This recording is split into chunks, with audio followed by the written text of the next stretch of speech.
right. Peace and blessings. Peace and blessings. Assalamu alaikum. Shalom. Welcome, everyone. Today, our program that we're dealing with today is the rise and ruin of Black media empire. So today, Doc, we are diving deep into the critical weapon of institutional warfare. The media. Marcus Garvey taught us, and history proves, that whoever controls the record controls how people understand themselves and how everyone else understands them. Yep. In the 20th century, we saw the peak of Black-owned communication giants. Today, we look at what happened to them, not to mourn, but to extract the raw, unfiltered lessons of execution, ownership, and structural vulnerability.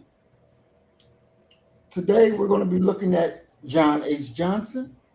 In 1942, a 24-year-old man used a $500 loan secured against his mother's furniture to build what would become a $100 million empire.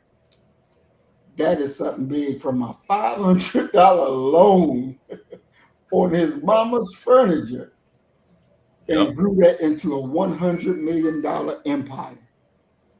And it is gone today.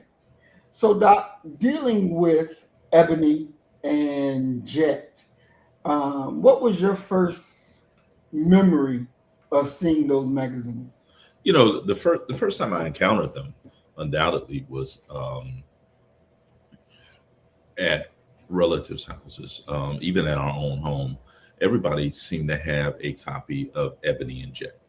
It was almost as standard within a household as you would those wooden spoons, those big old oversized wooden spoons that every Black person seems to have hanging somewhere in their kitchen. So it was standard, and I am to this day what I would argue is a mama's boy, and so I was always with my mother, regardless of what was going on. Saturday morning we would go. She would go to the mall. I would be with her. Friday evening, we would go to the grocery store. I would be with her.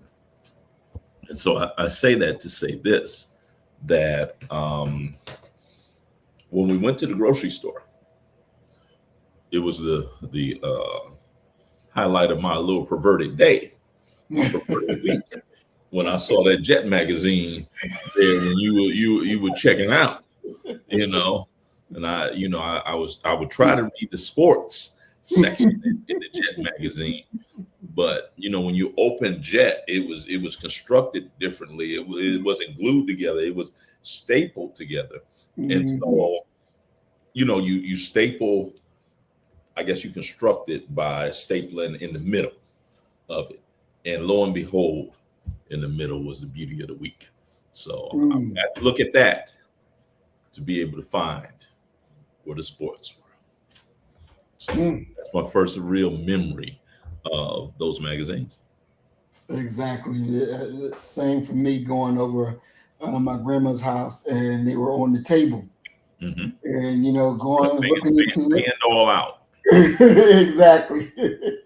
Exactly. Making sure I get to see who the beauty of the week is. That's the first thing I want to see. But that was I guess you could say a mirror, maybe, into Black America. Would you agree with that, Doc? No, certainly. Most certainly. I mean, the memory, the legacy, the heritage of Essence, Jet, Ebony, they were our collective voice. They were what they were what notified and informed Black America about what was happening within Black America. Pretty much in the exact same way that you see today. Fox News. Fox News is the thing that dispenses information and notifies the MAGA crowd about what's happening, their version of what's happening, how you should view it, how you should feel about it, and where do we go from here. That's what those black periodicals were. They're coming out of that same vein. We talk about the idea of manufacturing consent. Mm-hmm. That was manufacturing consent. You talk to black folk who were alive during I would say from the age of maybe 5 Mm-hmm. on up, ask them, do they remember the Emmett Till photo? Mm-hmm. Because it was only Jet magazine that published the Till photo, the unfinished, untouched, and that we don't give it enough credit, Right. but that angered black folk, not just those in Chicago and from Mississippi, but throughout the entire world. That angered us, that motivated us. And at its best, that's what black media is for. That's what black media does. It informs, it in many ways dictate how you should be looking at this. How should you be feeling about what should you be talking about? Mm-hmm. And it's like the difference right now between, and we principally have two camps going on. The first camp is the Cheyenne Bryant fallout. Mm-hmm. Sister saying she got a PhD, she can't prove she got a PhD. That's all that you hear on the black internet right about now. Versus at the exact same time, the attacks upon black voting rights, Mm-hmm. the 1965 Voting Rights Act being taken to task, the gerrymandering that is going on in the U.S. Supreme Court's culpability in allowing that to occur. Instead of dealing with, if we still had an independent Ebony and Jet Mm-hmm. essence, that's what we would be talking about. Versus what we are talking about, which is Cheyenne Bryant, T.I.'s son, Mm-hmm. this and that. Those are diversionary things, and they're really in many ways popular culture type things that really are not worthy of our time or our attention during this very critical moment in Black life. Mm-hmm. I'm glad you brought up the voting rights situation. Since you brought it up, I do want to touch on that for a little bit. What actually did we lose with the Supreme Court striking some parts of it down? What did we actually lose, if anything? Well, one of the and I'm sure that you've heard what's going on, Mac. I'm sure you've heard me say this before. The March on Washington speech that Dr. King gave, Mm-hmm. I call it the worst speech that King ever gave, arguably the worst speech Black folk have ever given. Okay. And it's not because of the content of it. Okay. I don't have a big problem with a lot of the King's content in that film, in that speech. But what happened to the speech? When you get up there, and this is why it's very important and very careful for you to be right and exact with the words that you're saying, Mm-hmm. because what happened with that speech, and I'm going to segue into the Voting Rights Act thing after this. What happens with King's speech is that 20, 30 years behind it, really a decade behind it, you have the very people that King is addressing when he talks about the content of our character, utilizing that line and saying, "Well, I'm actually on the side of Dr. King because what I want all affirmative action, all I want all Americans to be judged by the content of their character." Mm-hmm. Now you know damn well that's not what King meant, Mm-hmm. but it makes a hell of a soundbite.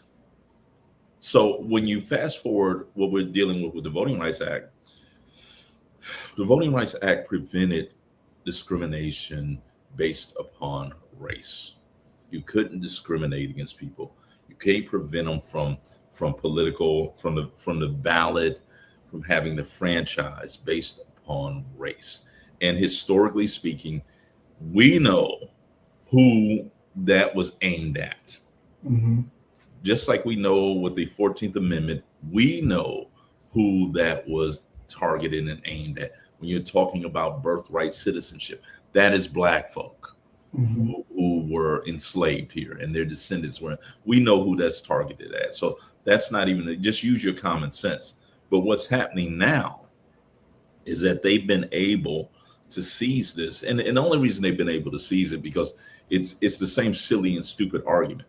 Only reason that it works is because of who you have on the U.S. Supreme Court. Okay. Mm-hmm. There's this itching to, anything that they can do to set back the hands of time to the point where white folk were, their type of white folk were running things exclusively. Now the argument and what we've lost with the Voting Rights Act is the idea of creating districts that are aimed at ensuring, and you got to remember that we're talking about a representative democracy. We're talking about a republic that is set up to protect minority groups so that you can avoid what Lonnie Guinier called the tyranny of the majority. Mm-hmm. Okay. Now what they're saying is that the fact that you're creating districts that ensure the inclusion of Black folk, of Black representation, you're discriminating against white folk now. That's what you're doing. So what we're going to do is we're going to hit a reset button. We're going to redraw the maps, and voila, those maps are going to eradicate, remove any Black political representation. You'll still have voice, but you'll never win. Clyburn, brother out of South Carolina, they got his district. He's done. Okay. South Carolina has been brutal. Okay, they're getting rid of Jasmine Crockett. They got her district. Okay, and what's going on, and this is probably the most angering thing about the Democratic Party, is that you want to win with dignity. You better pick up Al Davis's old mantra with the Raiders. If you ain't cheating, you ain't trying. Right. Now you know that Jack Tatum, Hendricks, all of them cats, okay, broke every law, every rule within the NFL. Mm-hmm. And you can sit up and you can say, "Oh, look at what they had to do to win." Yeah, but they still won. Right. And that's what we're looking at right now. And so the erosion of the belief of minority groups, especially Black folk, and the power of the vote plays directly into their hands. They can't win on numbers. So they have to win these other ways. And they don't have no shame about it. They're willing to win those other ways because they understand that the ultimate goal is for us to, at the end of the day, be the ones who are making these decisions about what's going on. And when I say decisions, the laws. Our people have lost faith, by and large, in the vote. Go back and listen to, and the kind of the fact that it's so pervasive within our culture of the futility of voting. Go back and listen to Andre 3000, one of the songs of Outkast, when he says, "Why go out and vote? Because ain't nobody running but crackers." And it's a very difficult thing to get our people to understand the worth and utility of voting. And if we don't participate in the political system, we're done. I'm always reminded by what Chairman Fred Hampton said, Black Panther Party Chicago branch. Hampton says that war is nothing but politics with bloodshed. And politics is nothing but war without bloodshed. We're at war. Mm-hmm. And silly minded Negroes are not aware that we're at war. They're not aware of that. They think that life is just going on. And the great phrase, who stole the soul?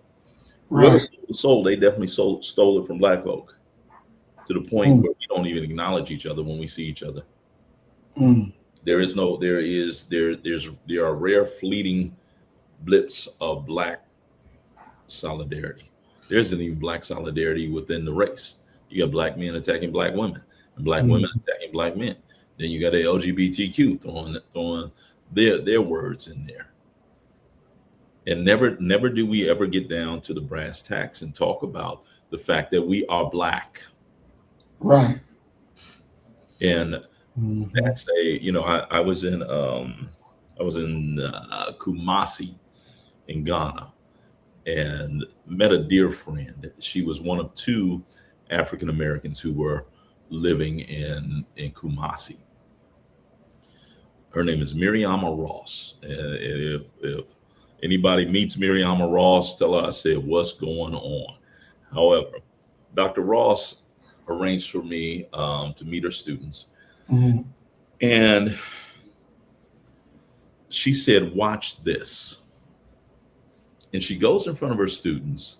And this is really, I'm talking about the idea of what black actually means to us versus other people. Okay.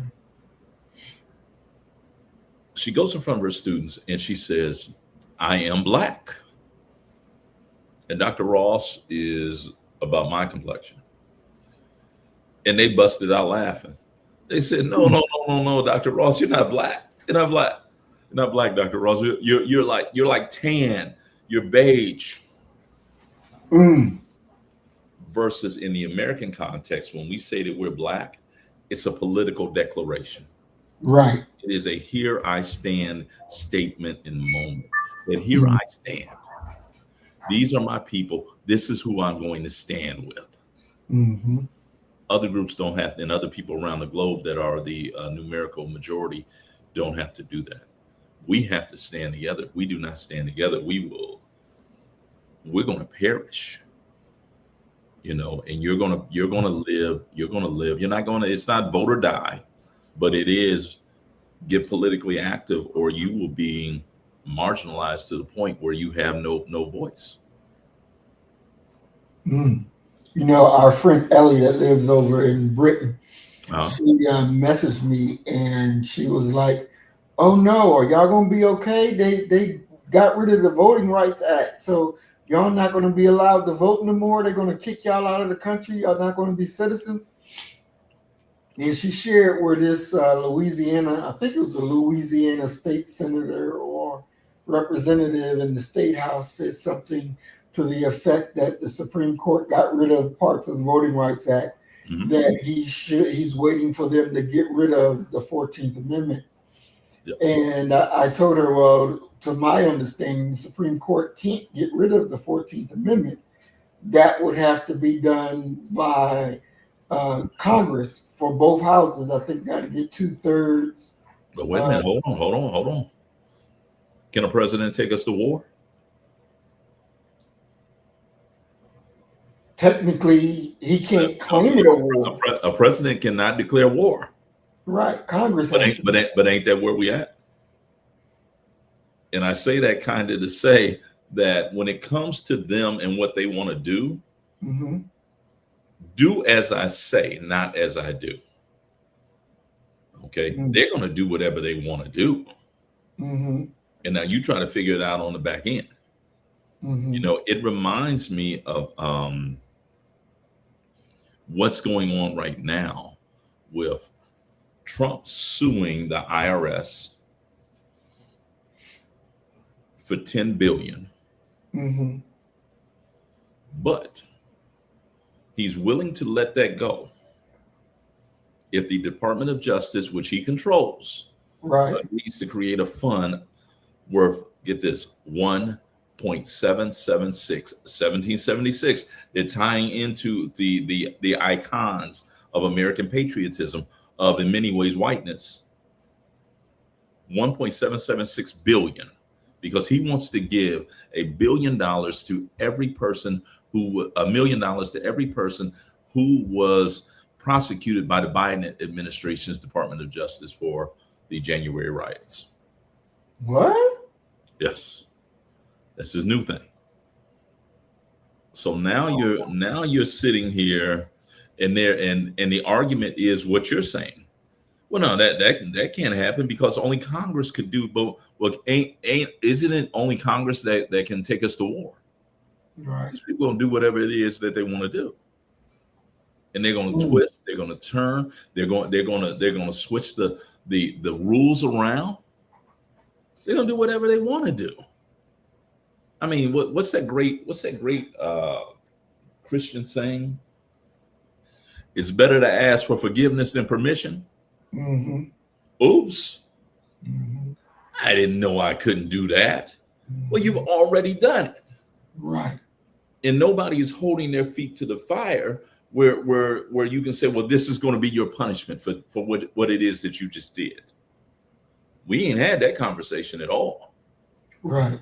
Okay, Epstein files were supposed to be released. Oops.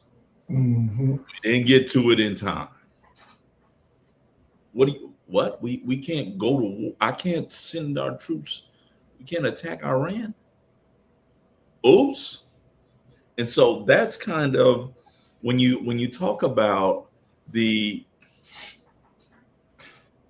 being a literalist, Mm-hmm. that the Constitution literally says that you can't do this. Right. That's only applicable when you have people who are going to honor the Constitution. Remember the guy that they deported, and the judge had told them, no, you cannot deport this guy because he had done nothing. He had caught up in the ICE raid. They put his ass on a plane and sent him anyway. Right. And while the plane was in the air, you got Rubio, you got Trump, you got all Vance, you got all of the leaders, the so-called leaders of this country, tweeting, "Oops, our bad." So what's the response to that? What's the response to a child who you told them to clean up their room and they don't clean up their room, Mm-hmm. and they look at you in the face and be like, "Oops, my bad." If there's no enforcement that comes after that, they're the ones in power.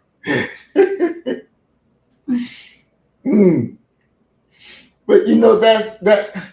I don't think Black people would sit around and let them just get rid of the 14th Amendment and be quiet about it. Okay, tell me what they're gonna do about it. What they're gonna do against it?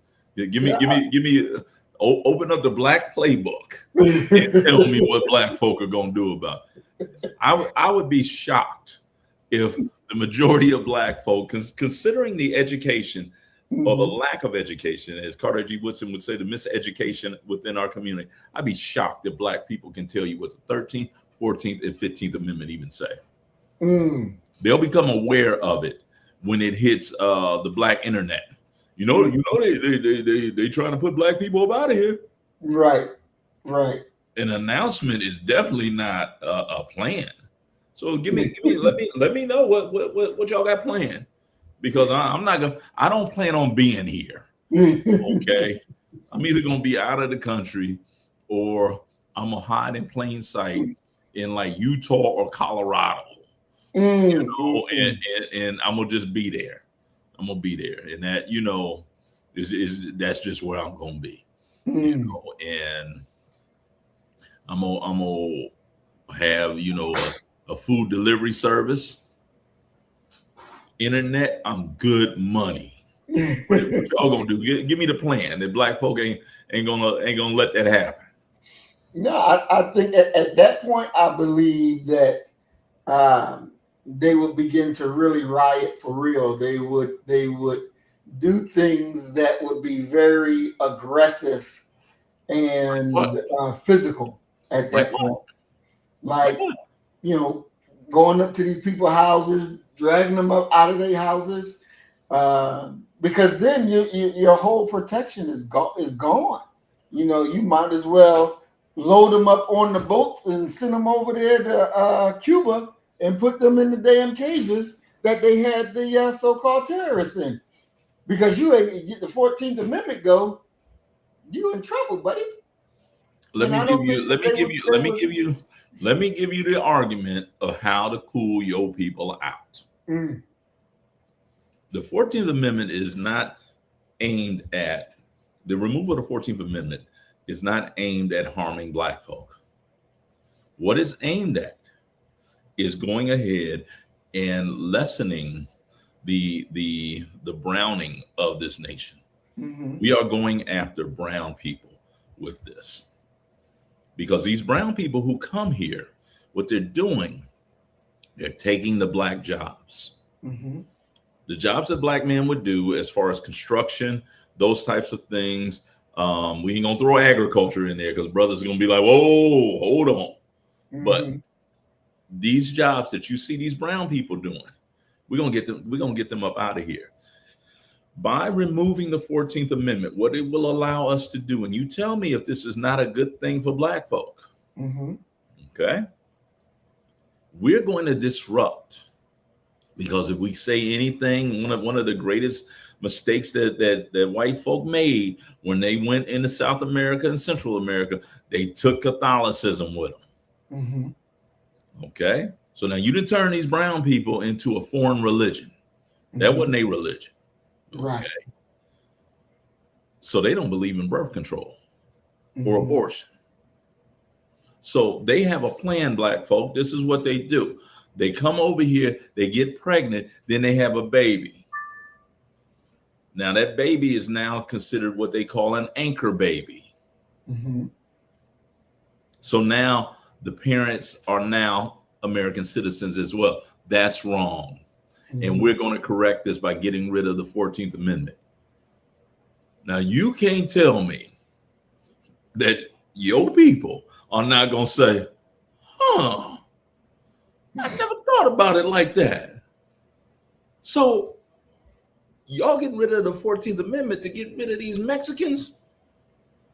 Yeah, that's what we get. That's what we doing. You give it enough time, we gonna wipe the streets clean of them. So them jobs that you see them doing, they gonna be your jobs. Do you not think that black folk, because if black folk are nothing else, they're Americans. Hmm. Do you not think that they will fall in line and they will say, to hell with what's just and right? What's best for us? Hmm. Hmm. You know, and I can follow that. But the thing is, with the 14th Amendment, though, that is the amendment that actually, took away Dred Scott decision and allowed us to be citizens, right? You think If my memory, you think that you going back to slavery? I mean, Come if on, you take silly that Negro. away, Come on, silly Negro. You're if, not if, if, going back to if you take slavery. it away, but that am I correct though with It's the history? It yes, was yes, to. but what you're talking about is birthright citizenship. Hmm. Okay, if you are born here, okay, you are automatically a citizen. That's what Hmm. we're talking about.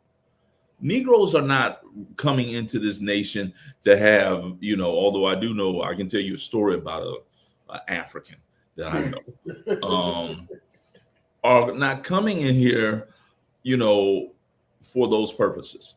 But Hmm. what what the argument is going to be is this is a good thing for America. Therefore, it's a good thing for you. It'll be fewer people here, fewer brown people here.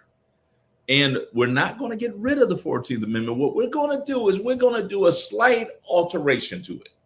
Okay, now hear me out. Hmm. You become a citizen here in this nation if your daddy and your grandparents were citizens. Mm-hmm. If they weren't, then we got to evaluate you, and you're going to have to go through a process. Because if your parents are not, I mean, how cruel is this? It brings a tear to my heart to consider that you bastards would be so cruel as to allow a child to be born here and separated from their parents. So what we're going to do, because we're pro-family, we're going to keep the family together. Mm. So if you have your little Guatemalan here, okay, and we send you back, meaning the parents, Mm-hmm. we wouldn't dare keep that little bundle of joy away from you. Mm. Now, you cannot tell me that a people who have been economically marginalized the way we have, Mm-hmm. politically marginalized, would not listen to such an argument. And MAGA, if y'all want me to do that again for y'all in the coming years, I am for sale. Okay, I can get up there and I can say just what I said for y'all. Okay, involve me in the grift. Okay, all that I will do it. Does that not sound like something that, if it is repeated over and over again to the point where it becomes like an urban legend, that many Black folk would say, go on with that? Mm-hmm. Hey, fuck them people. Mm-hmm. They don't like us anyway. They come here and you're off, and you're off to the races with it. Mm-hmm. Because ultimately, when you look at this nation has turned into one where tribalism is the political language. Mm-hmm. It is predicated upon getting the other side and improving your position. Because look here, we're 13% of the population, correct?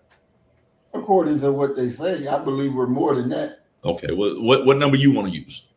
Yeah, I would say at least we should be by this time, 40%, if not 40%. Yeah. No, I can't. I can't go to the land of ridiculousness with you. Okay, I'm gonna give you 15. Okay, I'm gonna give you 2%.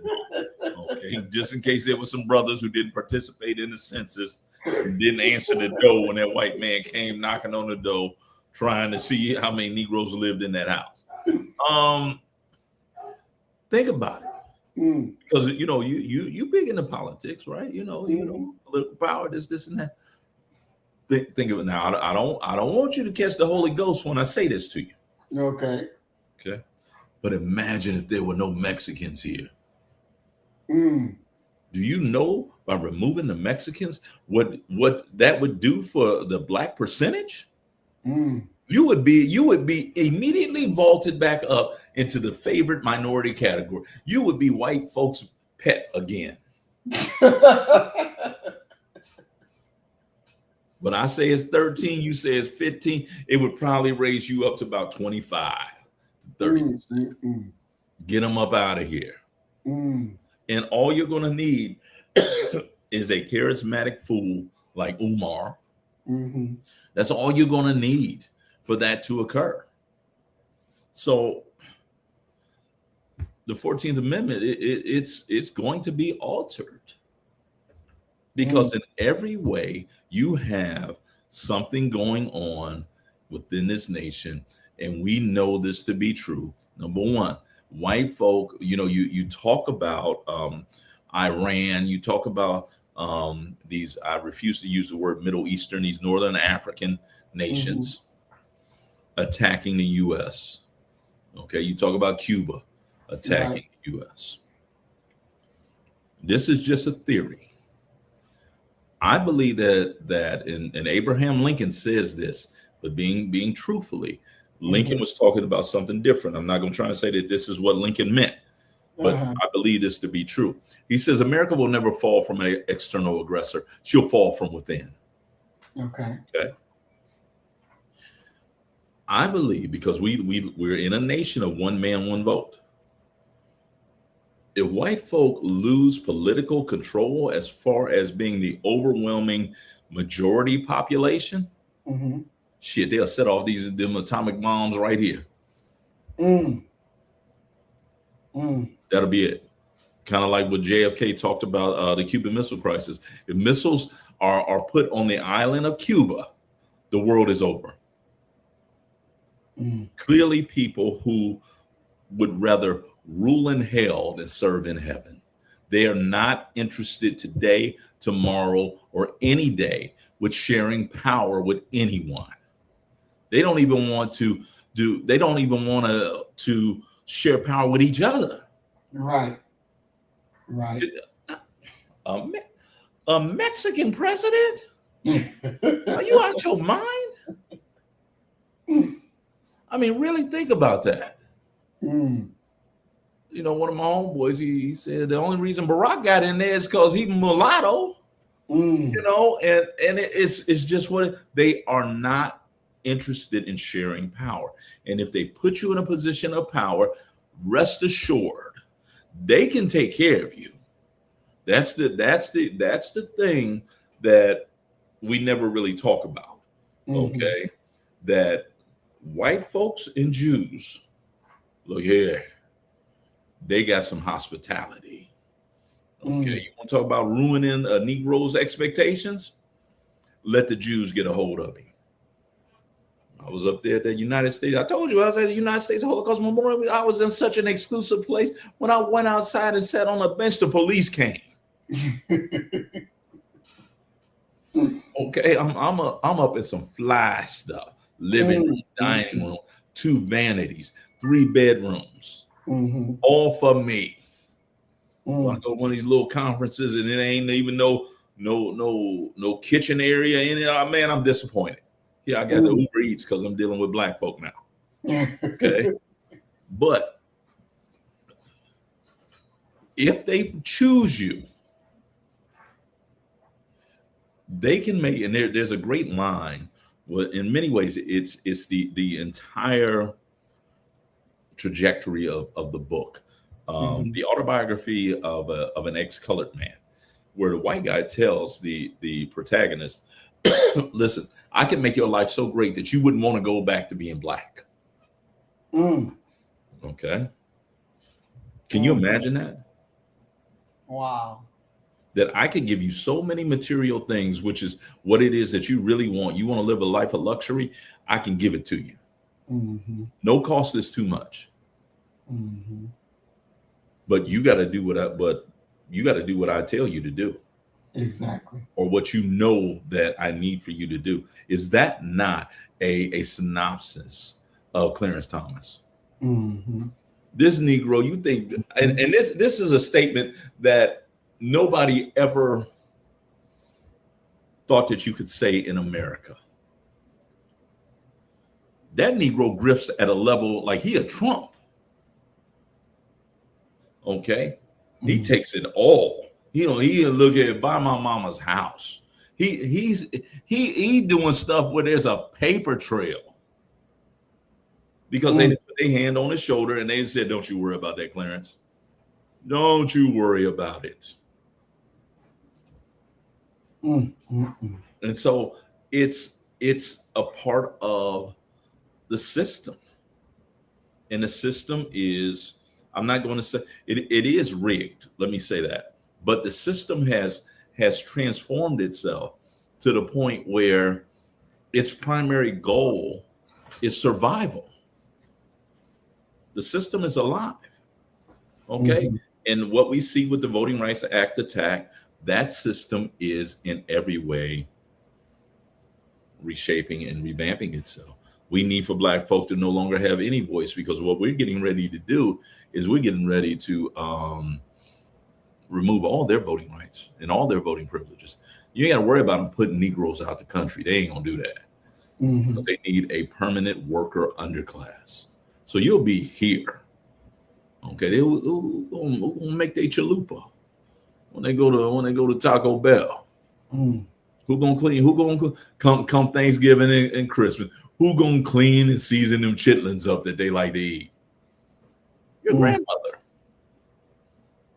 Period. Wow.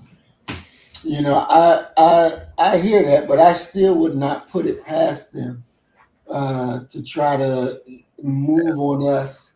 Past two white folks. To move on us to get us up out of here as well. And Name me a nation that would willingly accept black people. I don't know any. That's my point. You want to talk about World War III? Let the U.S. Tell NATO, okay, so what we gonna do is we gonna give each one of y'all 10% of the black folk that we got in America and see if they don't pick up arms. Black people don't even want to live next to black people. Nah, they're gonna keep you in what are really colonies, black sections of cities, and they can control you there. They will control you there, and it's to their benefit to have you here.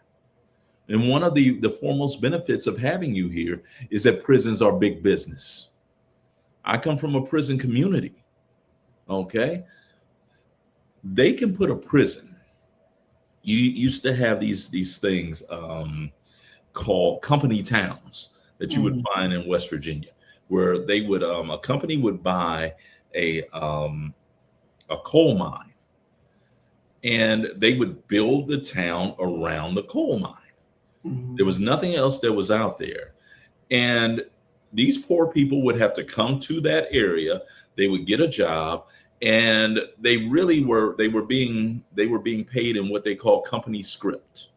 Okay, wasn't really real money. It was like monopoly money. So it made no sense for you to get a bank account and for you to save it, because when you decided you was gonna leave, you can't spend it nowhere else but right here in the company town. So you paid for, the company would give you housing, they would give you food, they had little stores and things like that, and you would take the company script and you would pay for your stuff there. Now you can argue as to if you was getting paid or not. That's a whole nother argument. Okay, but prisons and jails are the new company towns. They find places where, because nobody wants a prison in their community. Nobody really wants it in their town. So you put it 20, 25 miles outside of city proper. And then you let it be known, we hiring. Now, what do we need to make this happen? We need a whole bunch of people inside of here. So who we got? We got black, we got brown, regardless of class, socioeconomic status, and we got poor white folk. Round them up, even the children. Okay, because I don't know if you remember the case within the last couple of years of the judges who ended up getting put in prison themselves for filling up juvenile justice centers. I remember. Okay, because they were getting a kickback.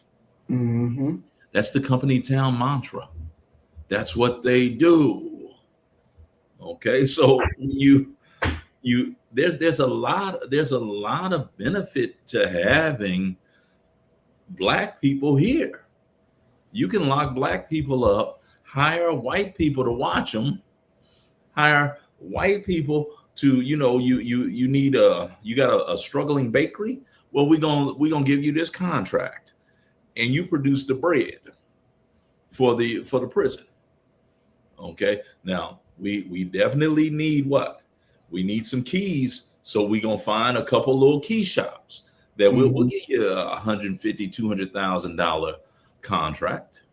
And black folk are going to benefit from this as well, because you're going to be the COs. You're going to be the mental health counselors. You're going to be the drug addiction people. So black folk ain't going nowhere. They're going to lock you up, but you see, like I said, I'm from a prison community. If you ever seen Shawshank Redemption, that's my hometown. Okay, that prison. I've been in that prison hundreds of times. Okay, I had an uncle or two who was always incarcerated.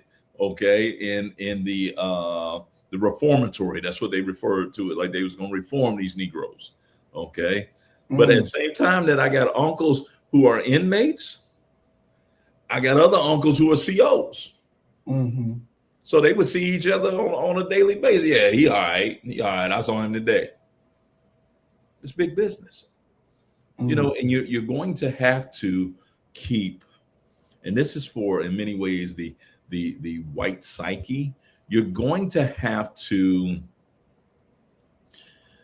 come up with jobs for white people to do, because white people, by and large, you know, working class and above white folk, they feel that they earn their money because they work for it. You got to have something for them to do, you know. And it's I don't care if it's you got them digging ditches, like Richard Pryor said. White folk be out there digging ditches, feel like they got a job, they contributed to society, but they don't see the brothers that they bring, and they make them put all that dirt back in there. So when white folk get up the next day, they got a ditch that they can dig again. So you have to really, really, really, really start thinking that when they're talking about the 14th Amendment, they're talking about getting rid of birthright citizenship. That ain't aimed at black folk. And there is an argument that could be made once you get past the initial black paranoia, that, hey, no, look here, Playboy, let me holler at you. This is actually a good thing for you. Because see, what it's going to say is, if your granddaddy was a citizen, then you good. So that means that Javier Velasquez, even though he was born here and he has some children here and some roots within this community, he's still up out of here, because you got to be at least 3 generations. But Doc, even still with that, I don't see how it still wouldn't affect us, because even if it say, okay, your granddaddy had to be American, even when we were 3/5, we weren't American. No, I said born here. Okay, well, I meant to say born here, but think about it this way. Let's go ahead and just remove it. Let's clean it up. Persons of African descent, who are what is it, that term? Because the term changes. Like we changed from Negro to colored and all of that. Foundationally black. If you're foundationally black, we're gonna put that in as one of the bylaws. You good.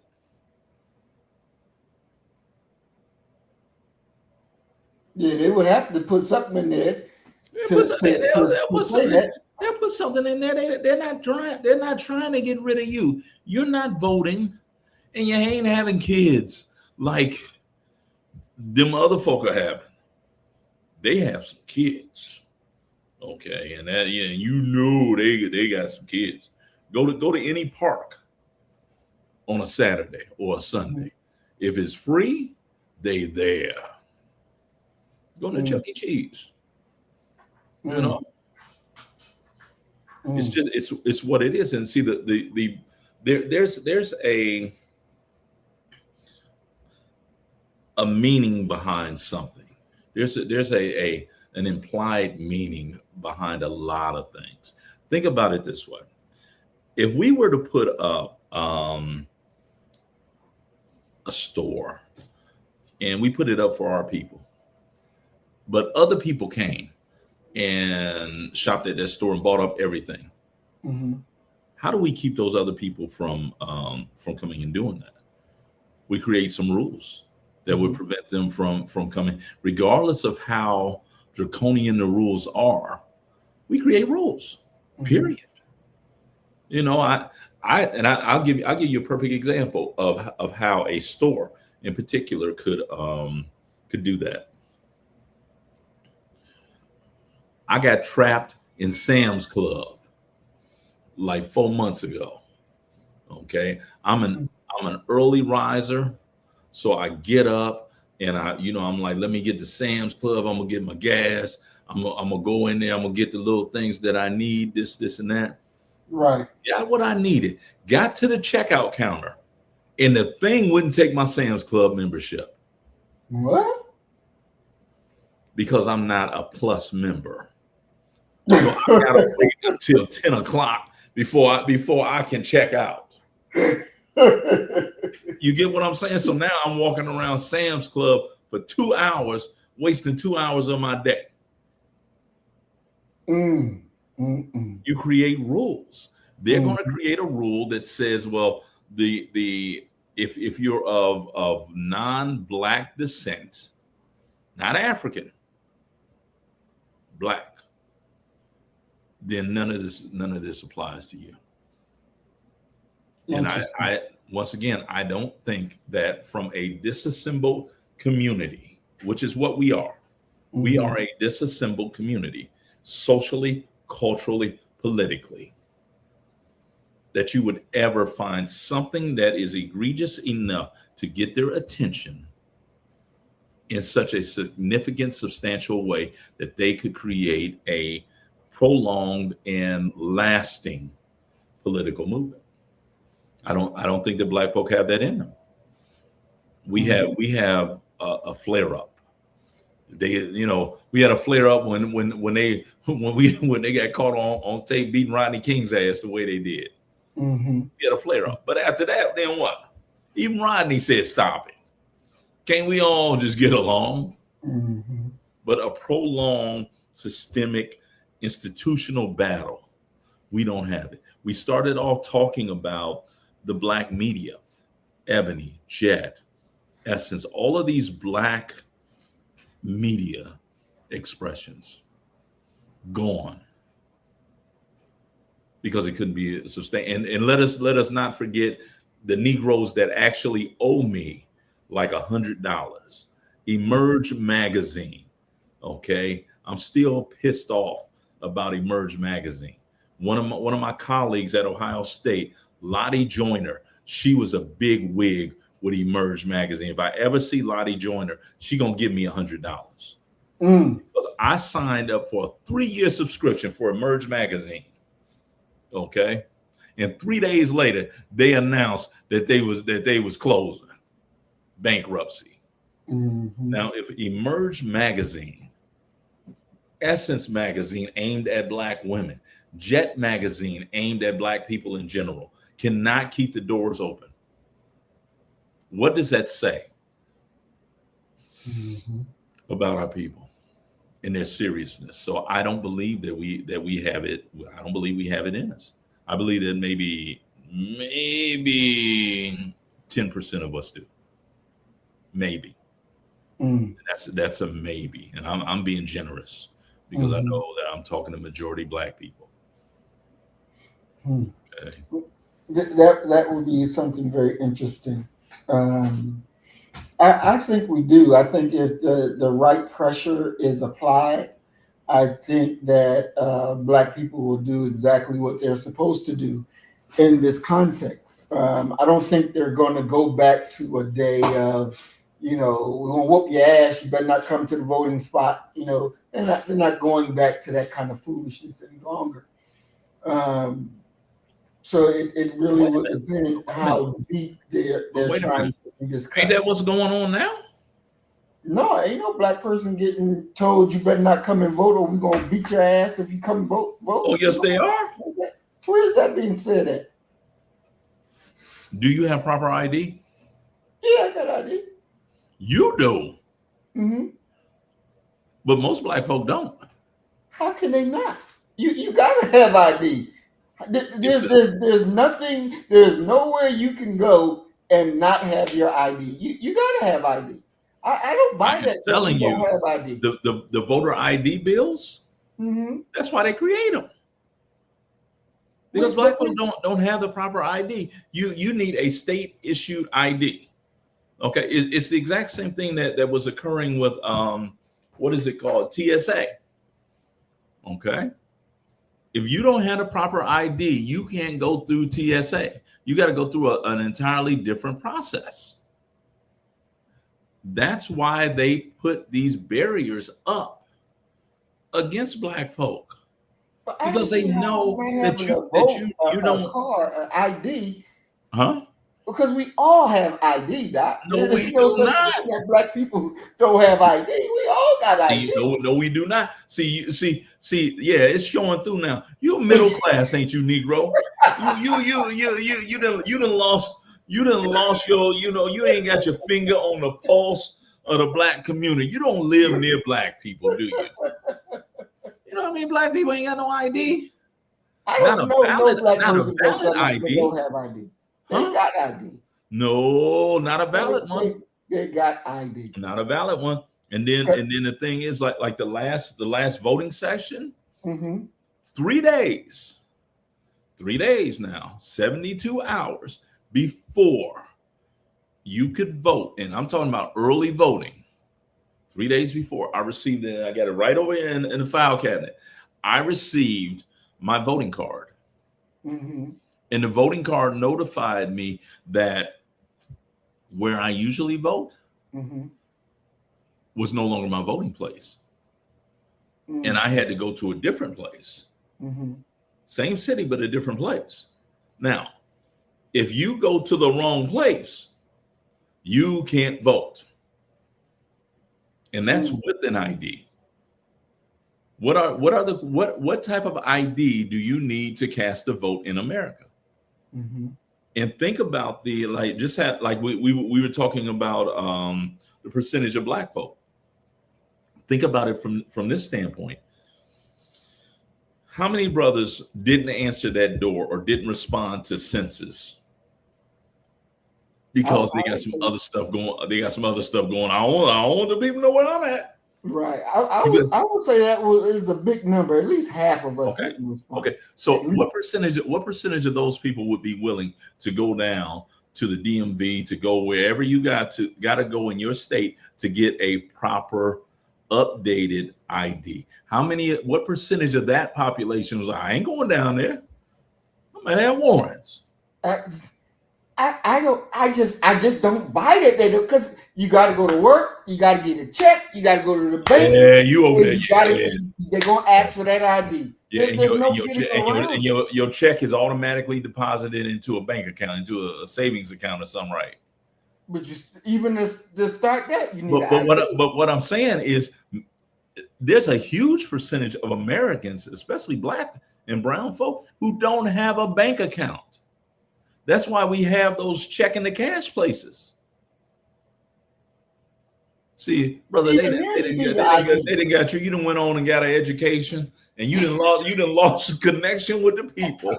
You think that the people, man, these people ain't got no ID. Turn on YouTube and watch some of them cop shows where they pulling people over. Do you have your driver's license, registration ID? No, I ain't got none of that. I don't know. I just have a hard time believing we ain't got no damn ID, because you need an ID. That's the circle. You need an ID. That's your echo chamber. Look, well, just what Max said. I am telling you, there are people who don't have. If they were to die today, okay, and you took their fingerprints, you'd be lucky if you discovered their identity because they were involved in a criminal justice system at some point. Be lucky. If you ain't got that, well, look here, baby. We're going to Ancestry DNA. We're going to see if anybody in here has got the same DNA genetic code that you got. That, I am telling you, that is a way to keep people from voting. And the shameful part for the left, and I've said this for now 20 years, they tell you what they're going to do. They tell you that if you don't have a state issued ID, you can't vote. It's another hurdle that you got to go through. And it works, because the more things that you put up, the fewer people who are going to show up and vote, because they don't want to go through the hassle. We want to go down there to the DMV, man. I got to stand in line all day. I got to go to work. Okay, you can't go down there on Saturday, but now I got to hear Keisha bitching about we had to spend our day down there, and if I had took care of my business, I would. Ain't nobody trying to hear all that. So I'm just not gonna vote. And that's just talking about having the ability to cast the vote. That's not even addressing the idea of being, and once again, going back to the Black media, the idea of knowing who to vote for. Because we've clearly seen what happens when you just blindly throw your support behind a Negro, and his loyalty is to white folk. And we've seen what happens when you elect Negroes who get up in there and do nothing, like they're reviving the Know Nothing Party. Definitely, I agree with that part. Your president starting to call them Democrats. There you go. Democrats. I said, Lord have mercy. You know, but I think that, you know, when I sit back and I look at the landscape of what's going on and with the voting and getting the people out there to vote, it's different. I think America is different from like Britain, right? Over in Britain, they don't have the free speech no more, right? They can't say the Holocaust didn't happen. They can't say, I don't believe it didn't happen. They can't say to a person, oh, you black, so you're stupid. These are all criminal offenses now. Um, the thing with America, they have that, I think all that live in America, that's actually born here, have that revolutionary period where they wouldn't mind going ahead and fighting for what they want. That they're not going to just sit back and say, "Nah, this ain't gonna work. It's not going down like that."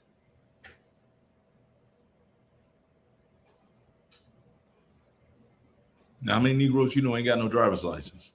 Let's go down the list. Yeah, okay. Yeah, I know some that don't have driver's license. Okay. Do you know more that ain't got a passport? Because if you ain't got no driver's license, Lord knows you probably ain't got no passport. Yeah, I know a lot that don't have a passport as well. State ID. But they have that state ID though. They had that state ID. So we're running at from the people that the bougie Negroes that okay. 33%, 1 out of 3. And now, mind you, all the people I know do have a driver's license, but I'm thinking of the people that come to the pharmacy and pick up their meds, and when they pick up those controls, they got to have an ID.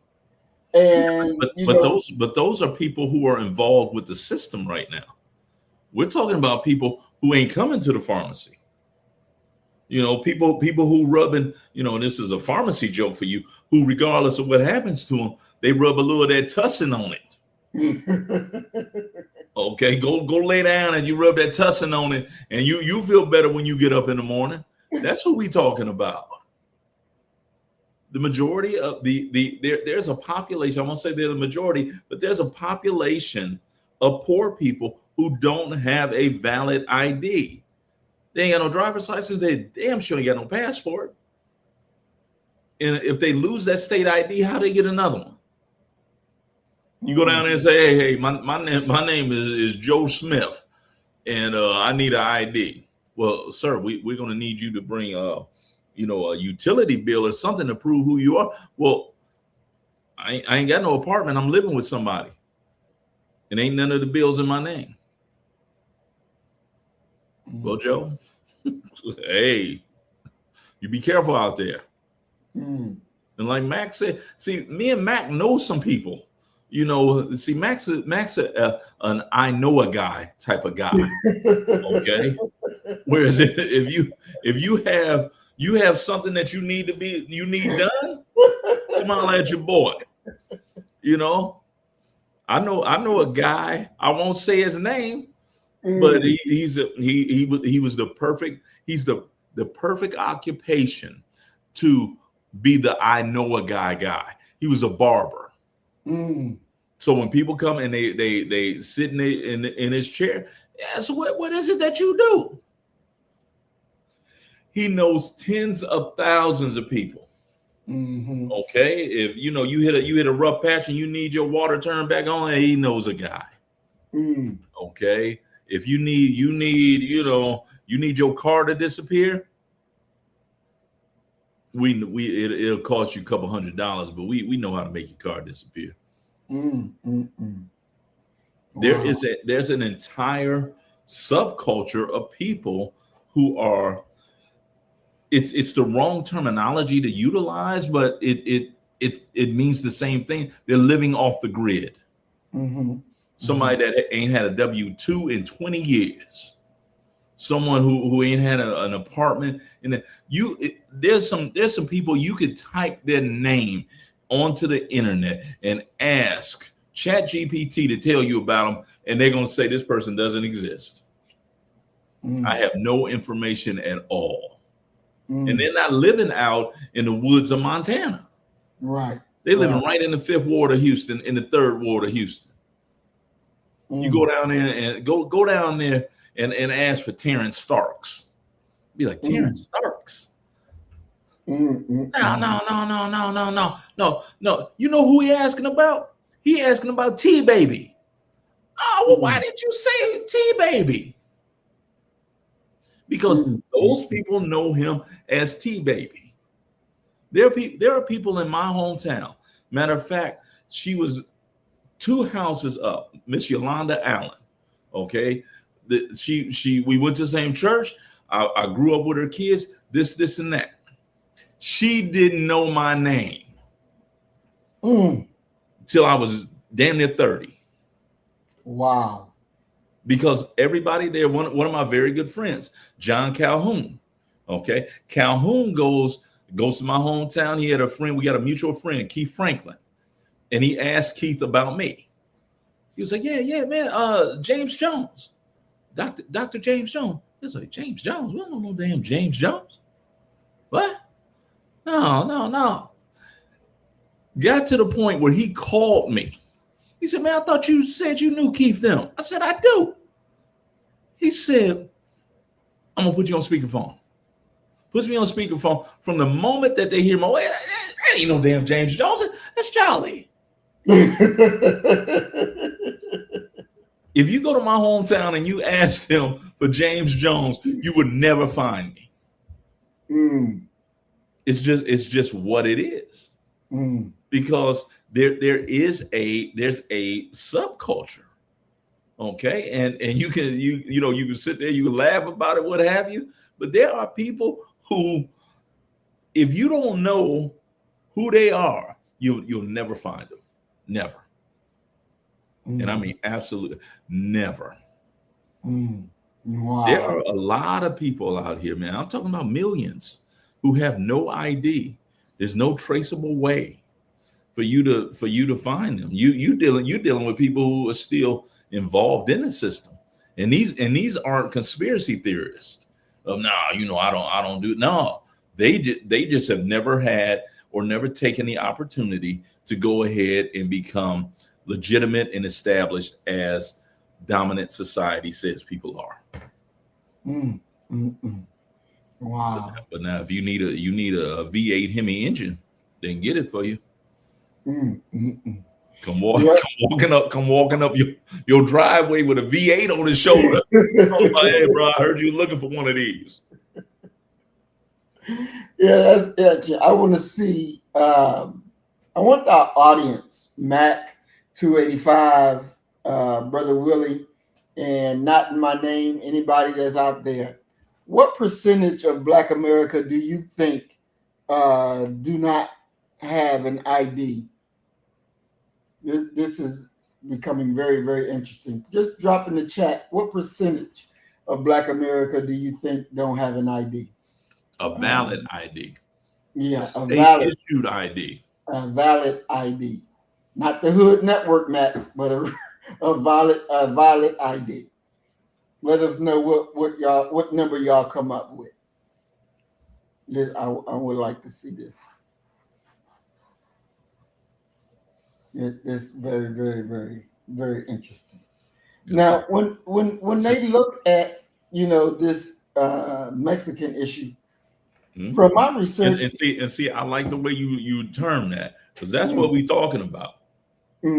All of this smoke and mirrors about the 14th Amendment. No, talk about what you're talking about. You want the Mexicans up out of here. You want the brown people up out of here because they fertile in the idea of one person, one vote.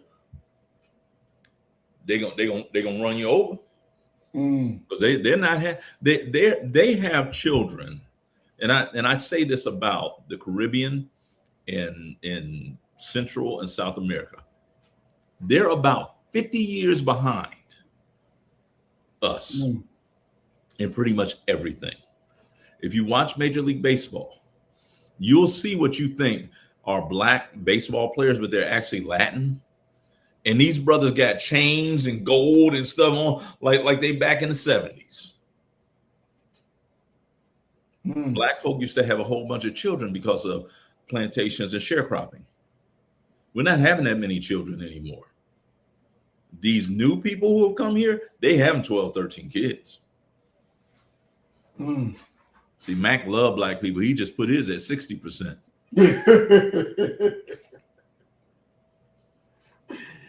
Yeah, I was surprised to see 60%. That's a very high number. Yeah, I mean, you're a citizen. See, that's what that is. You're a citizen. You don't hobnob with people like me and Mac. You just don't. You're above board. It's kind of like how we were talking about that Michael movie. And I told you, I was like, oh man, I got that right here at the house. And you're like, what? I'm like, yeah, man, I got that right here at the house, man. And you're a citizen, man. You're not going to step out of the boundaries and that's ironic, because but in a way it isn't, because if you really honestly think about what are some of the basic lessons of the Nation of Islam, that you will honor the laws of the land that you live in. So y'all are civilized citizens. We're unchurched, uncivilized. We just trying to make it happen, baby. If we gonna have what we got to do. We got to do. Okay? And if we can't get it done by fair means, we'll use foul means. It ain't above us to have to come. Look here, we come up in your house and get what we need, baby. We ain't trying to hurt nobody, but hey, baby got to eat today. 60%. Wow. Very interesting. Very interesting. So media as a political weapon. One thing about the Johnsons and how they roll, it wasn't just commercial success. It was a political fact that when you control a platform that reaches tens of millions of Black people every month, Ebony, and every week by Jet, you hold a form of power that white corporations and federal government have to respect and negotiate with. That raw power of that media ecosystem, do you think that we'll be able to ever get that back again? I mean, you have it already. It's not something that has gone away. It's still there. It's just what you are utilizing it for. So instead of rallying the race around the lynching and the murder of an Emmett Lewis Till and informing people about the migratory patterns of Black folk, we're talking about Cheyenne Bryant. We're talking about 50 Cent battling with T.I. That's what we're talking about. So in many ways, today's media, Black media, is not always aimed at informing and educating. It's more aimed at titillating and sensationalizing. The problem is, and this is one of the stories that I have about the Amsterdam News. My best friend, he's from Brooklyn, and I remember going into the Black Studies Library. As soon as I turn the corner to go into Black Studies Library, I can hear snoring. And I'm talking about, how people need that CPAP machine type of snoring? That's what I heard. I walk in there, I'm like, man, who in the world is in here snoring? Black Studies Library got about 20 people in it. I look over in the corner, is my man, head back, snoring with a copy of the Amsterdam News over his head. I went over there and woke him up. Hey, bro. People was like, man, thank you. I was like, I said, hey, man, you sleep. He gets up and tells everybody he pay his tuition too. And that if he want to throw a barbecue in the Black Studies Library, he should be able to. I'm like, man, just get your stuff, man. Let's go. Let's not make it worse. But he was reading the Amsterdam News. And I reminded him of this. This is probably about 6 months ago. We're laughing, talking about our days in college. And I said, man, is the Amsterdam News still around? He said, nah, I don't think so. This, and that. But he goes on the internet and he checks. They're still around. The Amsterdam News has probably been around for 70, 80, 90 years. How many Black folk have ever heard of the Amsterdam News? Versus how many of them have heard about the Shade Room? Okay, Club Shay Shay. Right. Those types of things. So you still have the ability, and I would argue you got even a greater ability, because Black folk are able to get on one accord as far as addressing a topic instantaneously. Within 5 minutes of Will Smith slapping Chris Rock, all of Black America was talking about it. So you have the ability. It's just, what are you talking about? Does the attack on the Voting Rights Act get their juices working? No. Does gerrymandering get their juices working? No. And it's unfortunate that the substantive things that we should be talking about and we should be addressing and dealing with are totally ignored because we got other things that are going to excite us. Like, how many people got a sexually transmitted disease over spring break in Houston? Better question. Why would you come to Houston for a spring break? Ain't no water there. Better question. Such. We're silly-minded, undisciplined, only entertained. And that does us in. Wow. So when we're thinking about, because before Ebony and Jet, am I correct that there was no Black publication like that prior to them, right? No. We've had Black newspapers for over 100 years. I mean, you go back and you look at the Chicago Defender. The Chicago Defender was that paper, okay? That in many ways, if you want to know what was going on within Black America, you read the Chicago Defender.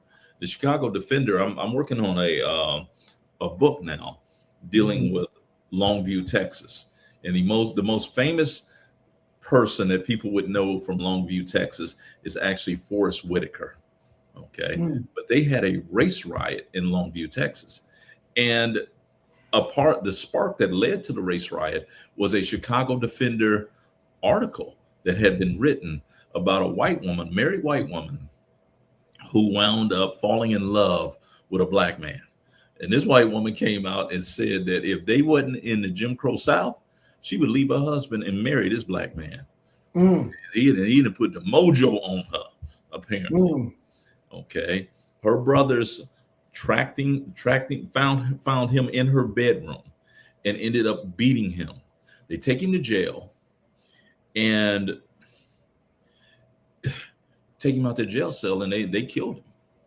Okay, a white mob came and got him, and they lynched that brother. Now, in saying that, a Chicago Defender article is written talking about that incident.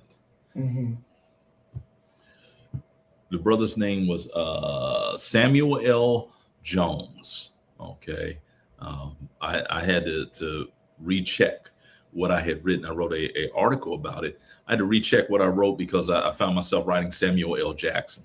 His name was Samuel L. Jones, and he was a contributor to the Chicago Defender. So the Chicago Defender, the Amsterdam News, you have all of these Black newspapers floating around. Here in Houston, Texas, I would argue, I'm not gonna say is the the widest circulation, but I believe that it is African American News and Issues. Church, it's a paper that is handed out at grocery stores and churches. Mm. So you've always had a Black media presence. You've always had Black media presence on film. Oscar Micheaux. So what then? What made Ebony and Jet then go to the top as if they were the only things left? The only They're number one, they're nationally syndicated. Number two, they're not a newspaper. Mm-hmm. Okay, you're talking about one periodical. Ebony appeared once a month, Mm-hmm. and Jet was once a week. Once a week. And the one of the major things about both of those periodicals is their distribution. Whereas most Black periodicals are only going to be dealing with a certain city, Mm-hmm. maybe a state. Now, these dealt with all of Black America. And in many ways, it's genius when you think about it, because Black folk who are reading these periodicals, like I said, with Emmett Lewis Till was living in Chicago, but his roots lie in Mississippi. Mm-hmm. Okay. So by talking about the entirety of the race, you're going to ironically touch upon things that apply to people from coast to coast. Mm. I'm surprised to see that the Chicago Defender they have an online site. I thought they were done with it, but they have an online site. Yeah. The Chicago Defender, it was and is large, and there's something to be said for a people. And this is what I always say about Minister Farrakhan and the Nation of Islam. The only reason, I mean, come on, through from the 1960s all the way up to today, who's the only Black leader that has remained relevant throughout the entire period? It's Minister Farrakhan. Why? Because he has the final call. He's able to communicate with his people without having to go through white media channels. Has his own infrastructure. When you look at it, and this is a criticism that you had. I've heard it most recently about Cornel West, Mm-hmm. where people, Cornel took Obama to task for some of his views and things like that. Well, when Biden and especially Trump came, Black America said, yo, where Cornel West at now? How come Cornel West ain't speaking out? It isn't that Cornel West wasn't speaking out, because he was. He was still writing, as he always does, about important things. But CNN and MSNBC did not give him a spot to get on there and talk. So it creates a very interesting dilemma. It's kind of, if a tree falls in the woods and there's no one there to hear it, does it make a sound? If a Black leader speaks, but he's not on white national media, is he saying anything? And the answer to that becomes no. It's the reason why the internet is so important, because Joy Reid, who was released from MSNBC, who's the brother, the light-skinned brother, Don Lemon. They have their own online media presences now. Mm-hmm. Mm-hmm. Wow. Very, very, very interesting. Very interesting to see. So when we look at these magazines, and you had Life magazine that talked about white folks. Yeah. How did he make his subscribers valuable to the advertisers, that now they say, okay, yeah, we're gonna spend some money with you? Numbers. I have 10 million readers, and if you want your ad to reach 10 million Black folk, then go ahead and do it. You got to buy an ad with us. It's numbers. So often within capitalist America, I think that we miss the bottom line harsh reality of profit. People are producing what they're producing to make a profit off of it. It's kind of like when COVID occurred and people were like, "Oh, are we going to find a cure to this? This new plague and this." My question was always, is there some money to be made from it? Mm. And if there's money to be made from it, you live in America. You ain't got nothing to worry about. Mhm. Somebody gonna come up with a solution because they want that money. Mhm. This is a capitalist nation. This is an unfettered capitalist nation when you begin to talk about the insatiable desire of its citizens for material goods. So it's about money. I mean, it's the exact same thing that you're going to see when you consider any popular website. If they have numbers, Mm. if they have numbers, YouTube will cut you a check. Mhm. Okay, give you a part of the advertising dollars that your stuff brought in. It's just what it is. It is it's the way the way the world works, to be honest with you. So he was able to achieve what he did because he had numbers. He found a niche and he was able to execute a plan to satisfy that niche. Mm. And the thing that it's like, if they didn't have the magazines prior, Mhm. and these advertisers, these business owners weren't trying to look for or to find more black media with these magazines to throw their advertising dollars to, Mhm. then was it a flip of the switch that says, oh, there's money now, let's go, we can actually target black dollars?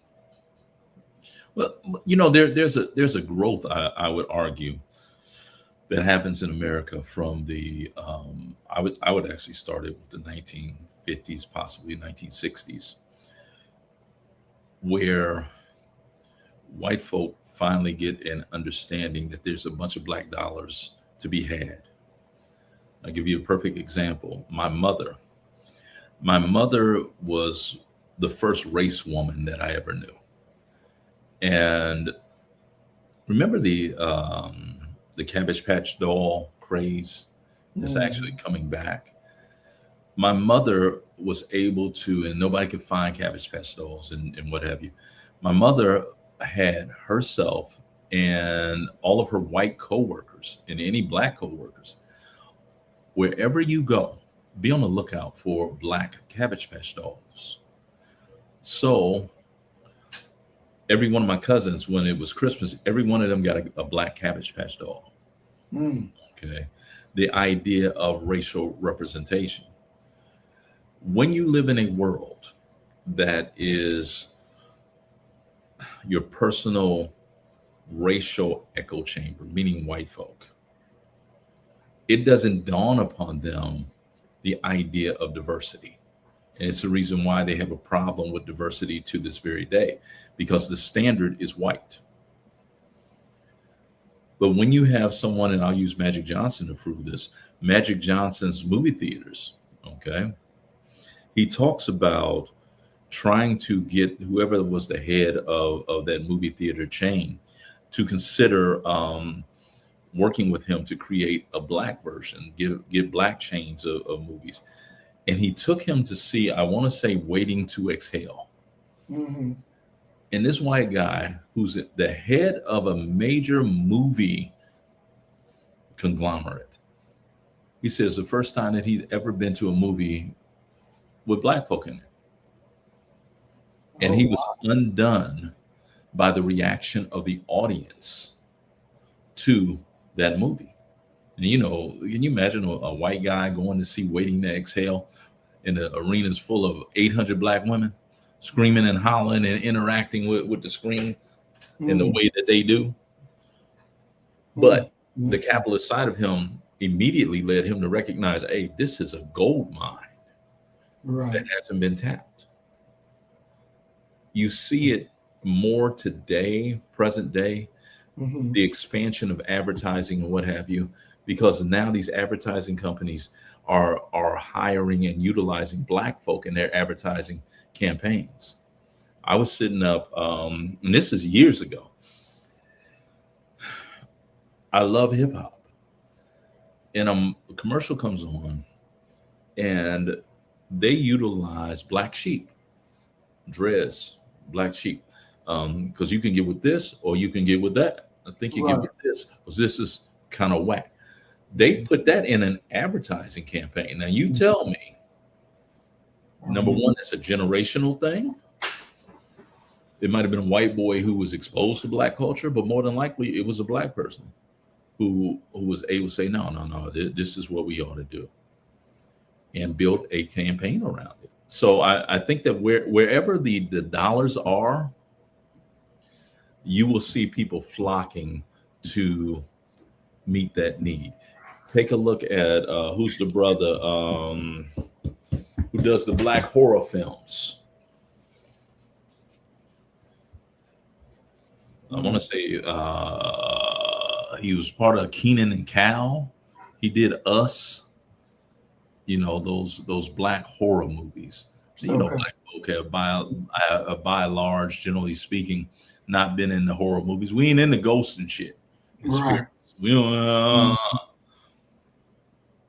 But when he produced that and it turned a profit, what do you see coming after it? A whole Mhm. series of Black horror Exactly. movies. So I know that race is a part of it, but and you know me, I'm not a conspiracist. I believe it's driven by money. And just as, and we can deal with Lorenz Tate. Lorenz Tate appears in Love Jones, Mhm. plays the character Darius, you know, the Black poet, falls in love with, you know, with Nia Long's character. And yet almost at the same time, he's in Menace to Society, where he plays Old Dog, a Right. sociopath who just, as he put it, I just don't give a fuck. Mhm. Okay. Which one made more money? Which Mhm. one is considered a classic? It's Menace. And of course, that followed on the heels of John Singleton's Boys in the Hood. Right. If it turns a profit, investors are going to say, "Oh, okay, okay. No, no, no, no, no, no, no, no. We don't need one of these Love Jones stories. Mhm. Okay, what we need is one of these hood films." And we've seen that formula used over and over. And I don't care if you know go back to the 1980s when people like Ice-T would say, yeah, the record companies would tell you, no, no, no, no. What we need is we need a gangster rapper. We don't have Mhm. one of those in our catalog. So it's the money. They're pursuing the money. These are corporations. They got investors they got to pay, or they're going to lose their job. Mhm. Wow. So we have that John Johnson passed away in 2005. He built Johnson Publishing as a tight family controlled private company. His daughter Linda Johnson took the reins right as the print industry hit a digital brick wall. So Mhm. the documentary that we didn't show talked about what three generations of systemic racism could not accomplish: a failed secession plan and a decade of institutional drift completed. Doc, this cuts deep into our ability to build for the future.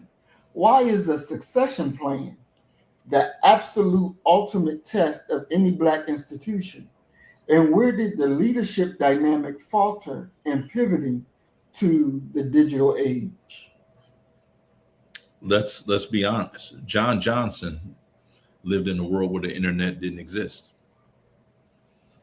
So what chance does he have to set up the future generations to be able to deal with this digital age that's coming? None.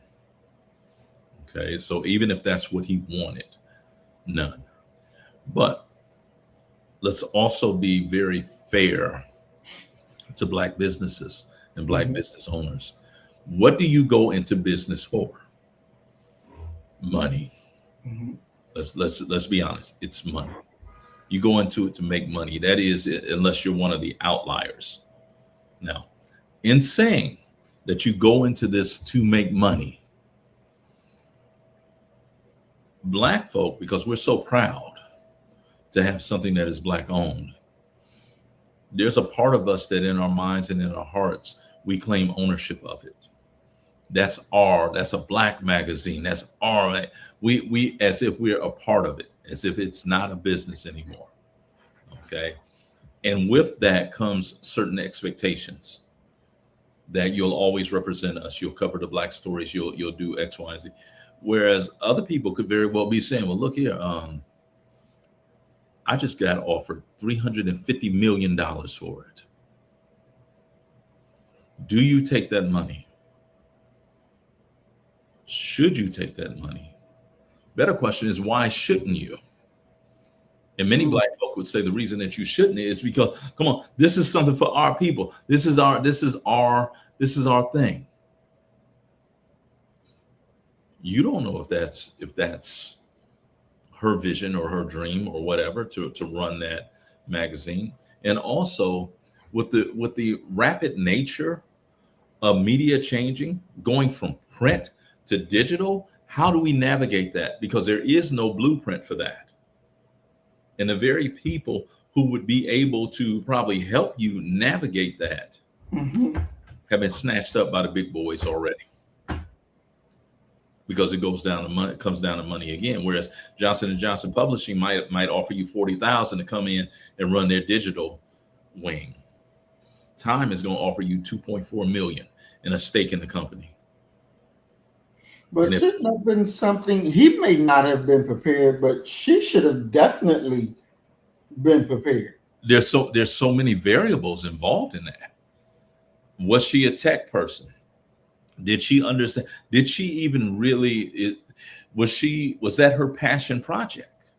There's so many different things as to why maybe it didn't happen. And then you throw in there something else that we can't, because we don't know, we can't really discuss. But I would guarantee you it's a part of it, is the racism that comes from the digital world. You know, Black folk are, if it's predicated upon, like just like what just happened with the Chicago Defender. You're one of the most astute brothers that I know in regards to things that are impacting and affecting our people. And you said, I didn't know the Chicago Defender had a digital presence. With Black folk getting on the information superhighway pretty much last, at what cost does that come to you? And if you see that the money is dwindling, and you could very well lose this, do you cut your losses and run and sell it? There's a lot that goes into it. I mean, Bob, look at Bob Johnson, the BET guy. Did he have a duty to the race to continue owning BET, or was that his creation and he should be able to cash out whenever he wants to? That was, and you know, we will have to have a part 2 because BET, we was going to get into that one as well, because some of the decisions that was made, and you know, when he got it on the stock exchange, and I think it was Viacom that took over, you know, they was taking it strictly for profit and didn't give a shit about anything else. So he had to go and buy it back to try to steer it back into where he felt that the direction that BET should go to. So we're going to have to do a part 2 to actually jump into that. But I would think, and I don't know whether Linda was his only child or whether he didn't have a son or not, but I think if she knows that, you know, I'm going to be running Daddy's company once he passed, this is part of your reality that you have to be able to, you know, drive through. You have to be able to navigate your way.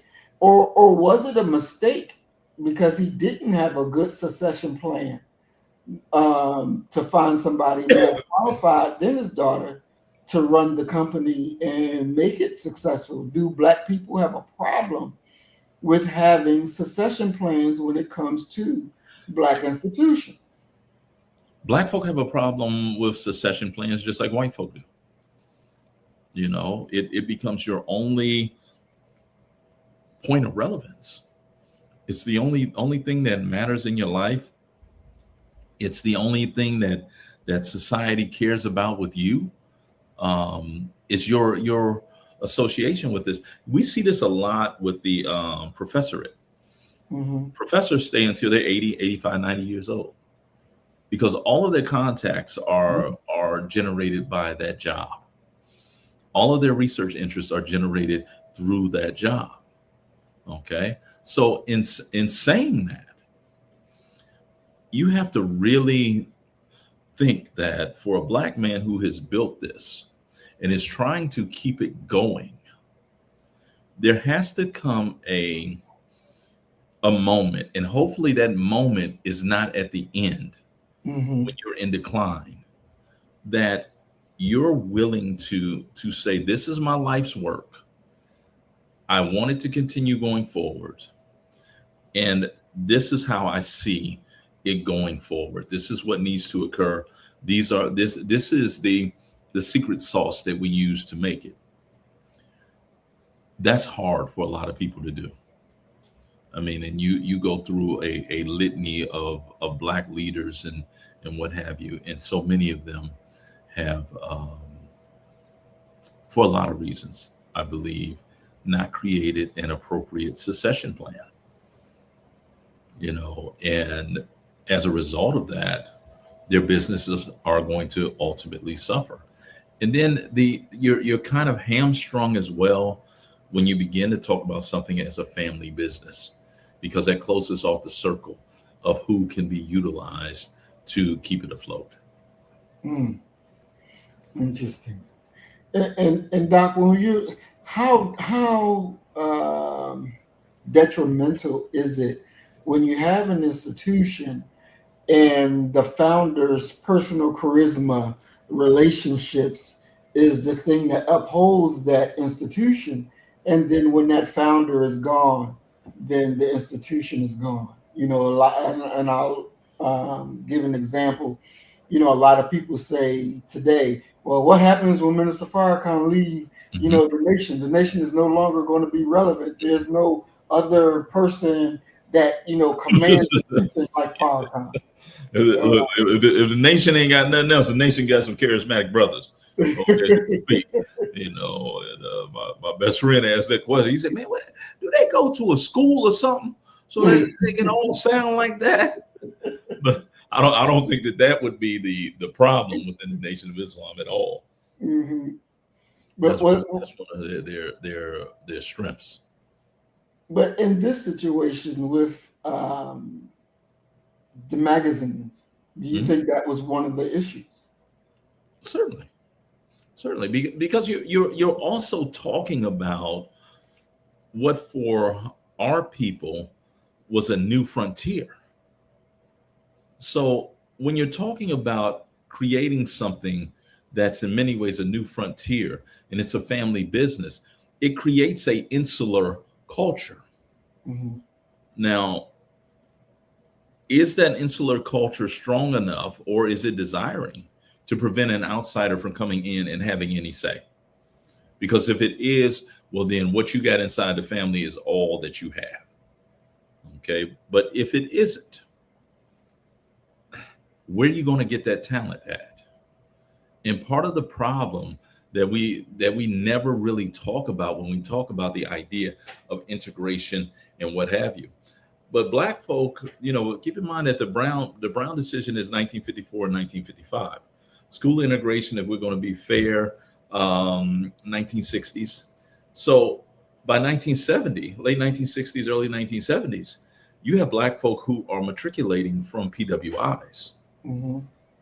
And one of the things that we know happens with PWIs, and it's the way American business, not just white business, but American business works. many professors, many university leaders, many university presidents sit on these boards. And a part of the reason that they sit on these boards is that they're able to funnel talent to you. Okay. Mm. When you think about the stock market, and they created this thing that nobody can explain to you. If you want to have your brain frazzled and realize that, hell, you don't even know what you're talking about, talk to somebody, a financial advisor, financial planner, about derivatives, what they are, and how do you determine derivatives? And they'll say, oh, well, it's a mathematical formula. Well, give me one of them. Well, I really can't give you one because they can't. Okay. Now, in saying that, where do these people who came up with these ideas of derivatives, where did they come from? They came out of highbrow leading white institutions. So now you have a Bear Stearns, you have some of these great financial houses who will put and I'm not going to say their names, but I worked for a university president who actually sat on one of these boards. And her job, part of her job was to, if they came across 2-3 bright ones, okay, listen, I can hook you up with a job that's paying you $300,000 today. Are you interested? $300,000, certainly. Put me down.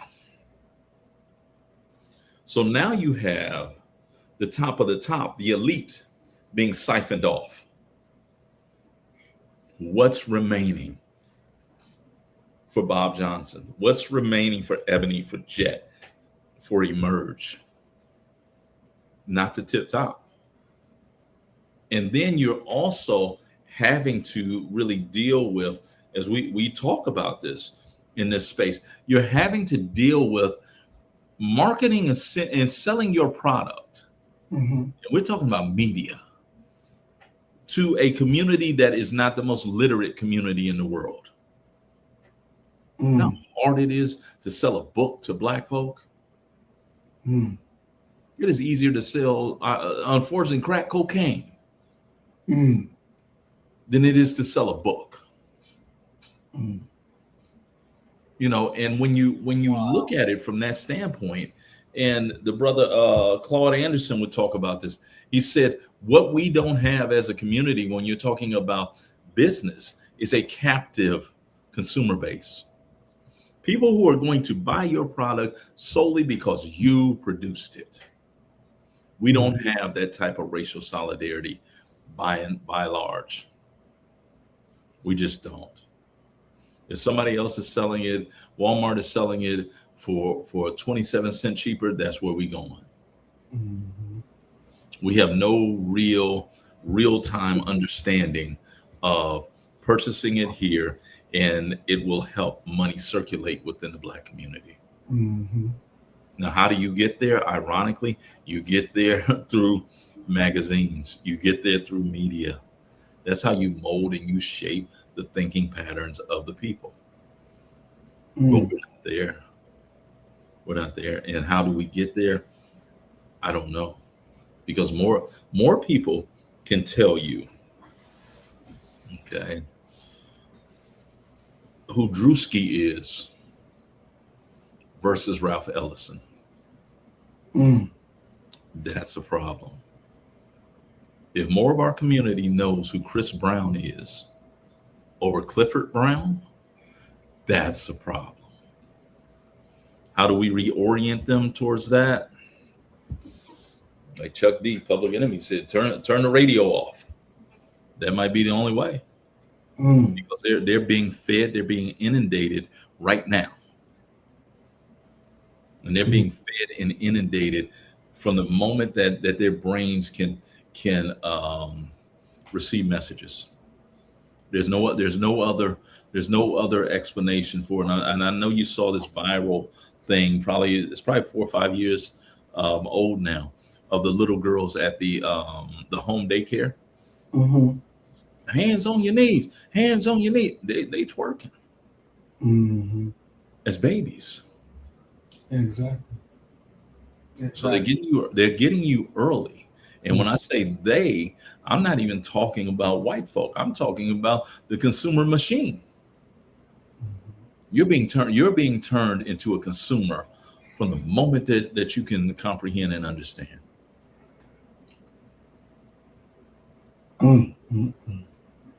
Wow. Doc, do you think that legacy Black organizations, they have a problem with anticipating technology disruptions or technology advancements to No, try to get in line with the stream? Or no more than anybody else does. Everybody else has to, when these alterations occur, you have to adapt or die. What we don't have is, number one, we don't have people on those boards, in legislatures, in judge chairs, that are going to basically do the equivalent of insider trading and say, yo, this is what's coming. We don't have that. But there's a danger that is associated with how you presented that question. And this is the danger, that you're laying the total responsibility for the failure or the inadequacy at Black folks' foot. Whereas if you need a $500 million infusion of cash to be able to alter your entire system to meet what is coming right now, they have the ability to go and get that money from a financial institution. We don't. I mean, take a look at the building of the United States Holocaust Memorial Museum. The US government built that. And then look at all the begging and hat in handing we had to do to build the African American History Museum. So it's not that we're stupider, that we can't adapt or anything like that. It's the harsh, undeniable fact that everything is going to be, at best, a little more difficult when you're a Black organization, because you have so much that is going on. You're battling a culture. We talk about this idea of code switching. right. Black folk ain't really code switching. Okay, you're uncomfortable in certain spaces. You're not code switching. Code switching is you're able to go over here and you're able to deal with this and that. I was looking at this is the time period of the god awful graduation celebrations. The dancing, the partying at what should be a reverence moment, a moment where our ancestors can look and say, yo, okay, we own it. Now, if you want to boogie woogie, you want to throw up the Delta stuff, the AKA stuff, at the after party, do that. But where's your dignity? Where's your reverence for this moment? And so when you're seeing that even during those moments, those public moments, that you're not able to restrain that Black Holy Spirit that's inside of you, that's telling you, no, let them show them, girl, show them. Okay, that's a problem, because there are going to be some rooms, some situations that is going to set you and your corporation and your company back. Okay. And we see brothers and sisters who are Black as can be, but when it's lights, camera, action, they are as professional as one could ever hope to be. And to see who's the brother that gives all the financial advice that used to work. I know this Negro worked for the government at some point in his development, but he's a fantastic financial guy. Fantastic. When we look at Morehouse, that's the Black college in Atlanta for men, right? All male college, despite what one sister trying to front Don't tell me that she had a bunch of scholarships and everything, and she chose that she would just go to work. She said Morehouse gave me a full ride. What? What? I just let it go by. I was like, oh, okay, sis. All right.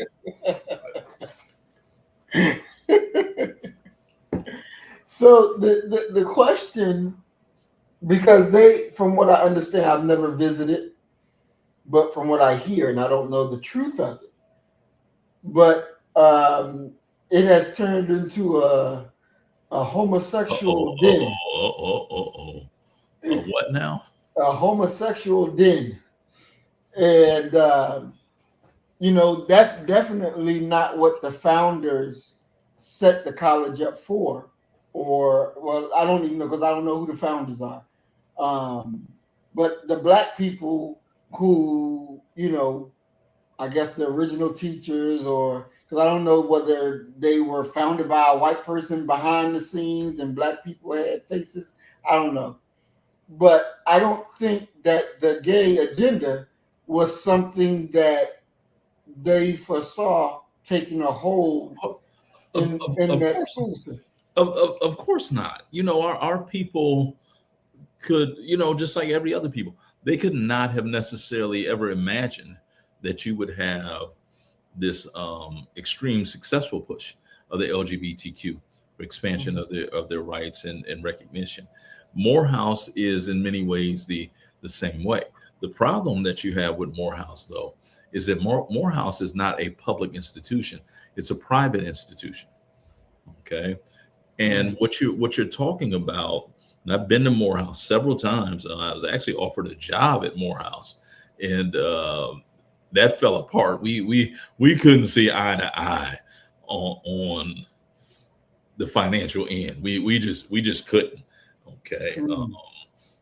I'll tell you how much Morehouse offered me. You would be undone. What they offer you would be undone. You wouldn't believe it. Okay. How little bit of money they offered me to come down there and serve as a full-time professor. But that became a major issue. And when you think about it, it's in many ways it's predictable with the upsurge of LGBTQ and Black folk having to, in many ways, be very assertive in regards to their rights. And so you have almost the perfect formula. You got an all male Black school. Who do you think is going to end up gravitating there? Even with having Spelman across the way. Okay. Clark Atlanta being there. Morris Brown was there at one time. So that was a major problem. That turned into and then you had the internal fighting that was occurring within Morehouse. Whereas you had the football team, you had straight Black male students literally jumping on some of the LGBTQ, some of the gay brothers, okay, because their impact upon the image of Morehouse was so phenomenal, even though they were a decidedly minority population. But you got to the point where you had Black men coming to class in skirts and high heels. Okay. Being a private institution, what Morehouse was able to do, the leadership of Morehouse, they banned female clothing on their students. So you have that thing going on. Now, did the founding fathers of Morehouse ever intend that? No. Nobody could have ever imagined that we would be where we are in the new millennium in regards to those types of issues and identity politics going on and what have you. But that's where they are. That's where they were. And it turns into and it's always the same question that you have to deal with. And we're dealing with it with the Crown Act as well, that Do you conform? Is there a standard of professionalism that you have to exhibit to be involved in what I would term to be mainstream society? Mm. How you present yourself, how you speak, how you talk, how you X, Y, and Z. Right. Do you have to conform to that, or do you not? You know, I had a back and forth with a student about the Crown Act, Mhm. and this student, she was, I don't know where she was from, but she would wear her braids how they would do in New Orleans, so that it's hanging down over their face. You can't see their face. They're Mm. literally talking to you through braids. You never get this chance to see their face. It's, remember when Prince wore that gold thing across his face? That's what it's Mhm. looking like, but it's there. And she says, well, I can go and I can get a job anywhere, you know, with my hair like this and blah, blah, blah. Haven't you ever heard of the Crown Act? And I Mm. said, listen, all the Crown Act is going to do is give them a roadmap of what not to say, why they didn't hire you.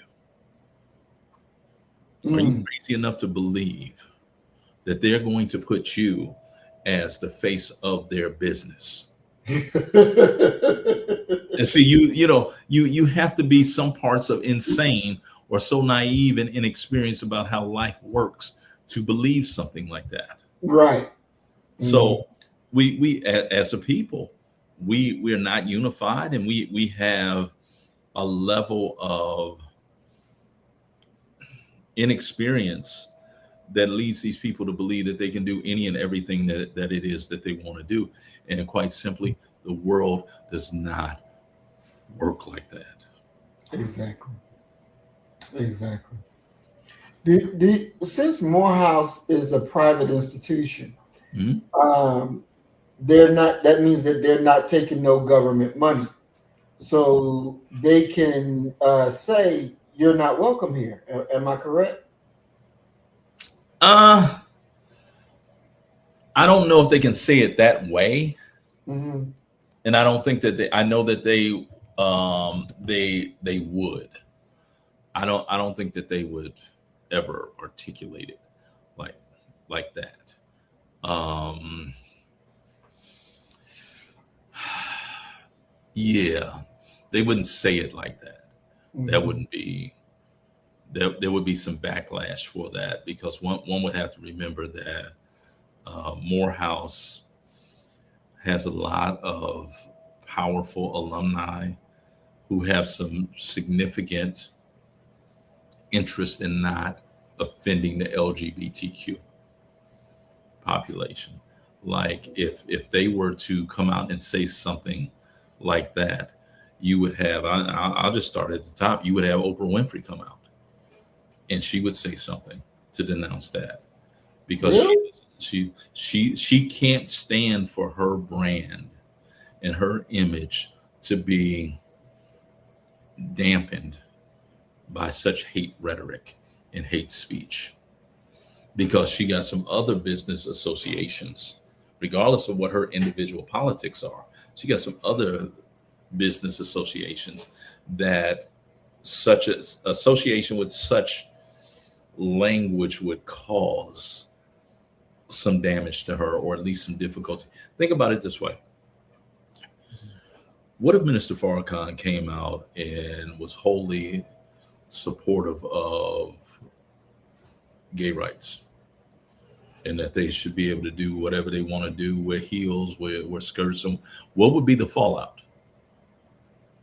I think you would have a lot of people who would walk away from the nation And if that's that was that's the case.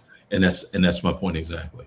That there comes a moment of influence, a level of influence, so to speak, that you have to be very, very wise and strategic in regards to what it is you're saying. So instead of saying, because you've never heard Morehouse come out with a public statement saying, well, really what we're doing is honoring Dr. King's judging people by the content of their character. There's nothing wrong with homosexuality. Mm. You haven't heard that come out of Morehouse. Mm. What you hear Morehouse saying is, well, the Reverend Dr. Martin Luther King went to school here, and that's as far as they're going to go in regards to that. So you gotta be at that level, in those Mm. moments, it's best to say nothing that you can be pinned down to. Wow. And you have to remember, come on, that they're receiving money from multiple sources. Okay. Give you a perfect example. Spelman College, Mm-hmm. which is the female version. I know that Bennett College is going to say, they'll have an issue with this, another black female college. But most people point to Spelman College as being the epitome of growing, intelligent, educated black women. My cousin Rashida Rawls, who actually, I was going to tell you this, for the last 2 years, Rashida has been given the privilege of reading the prayer at Savior's Day. Oh, wow. Yeah, yeah, yeah. She actually just got married to a brother named Hannibal Muhammad, who Okay. is Okay. a TSU grad.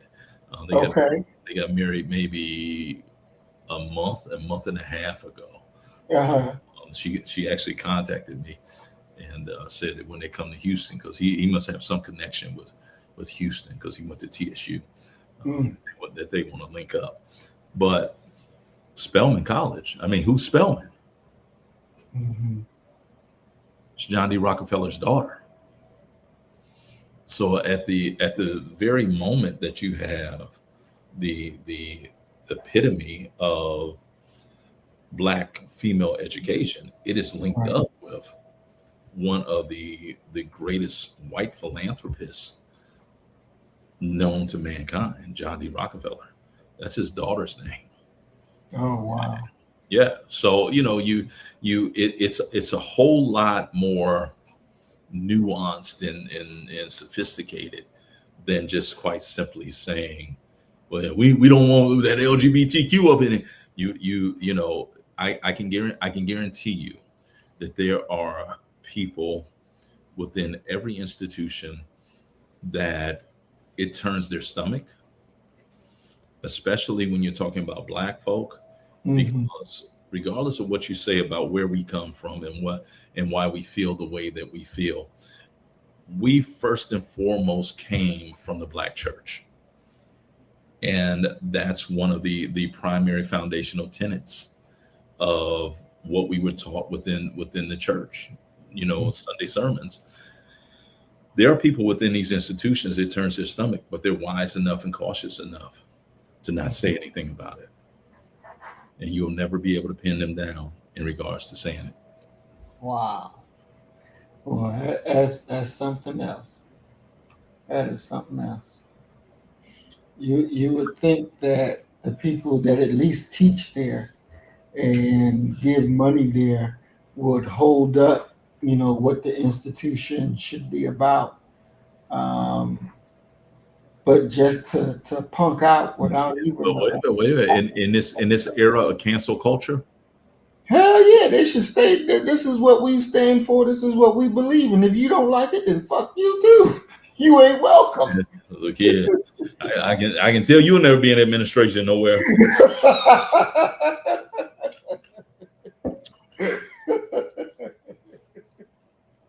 Mm-mm. Nah, I believe we got to stand our ground. Shit, fuck that. Mm-mm. But see that ties into all of the ties into so many different things. James Baldwin. Mm. What do we do with Baldwin in his genius and his contributions and what have you?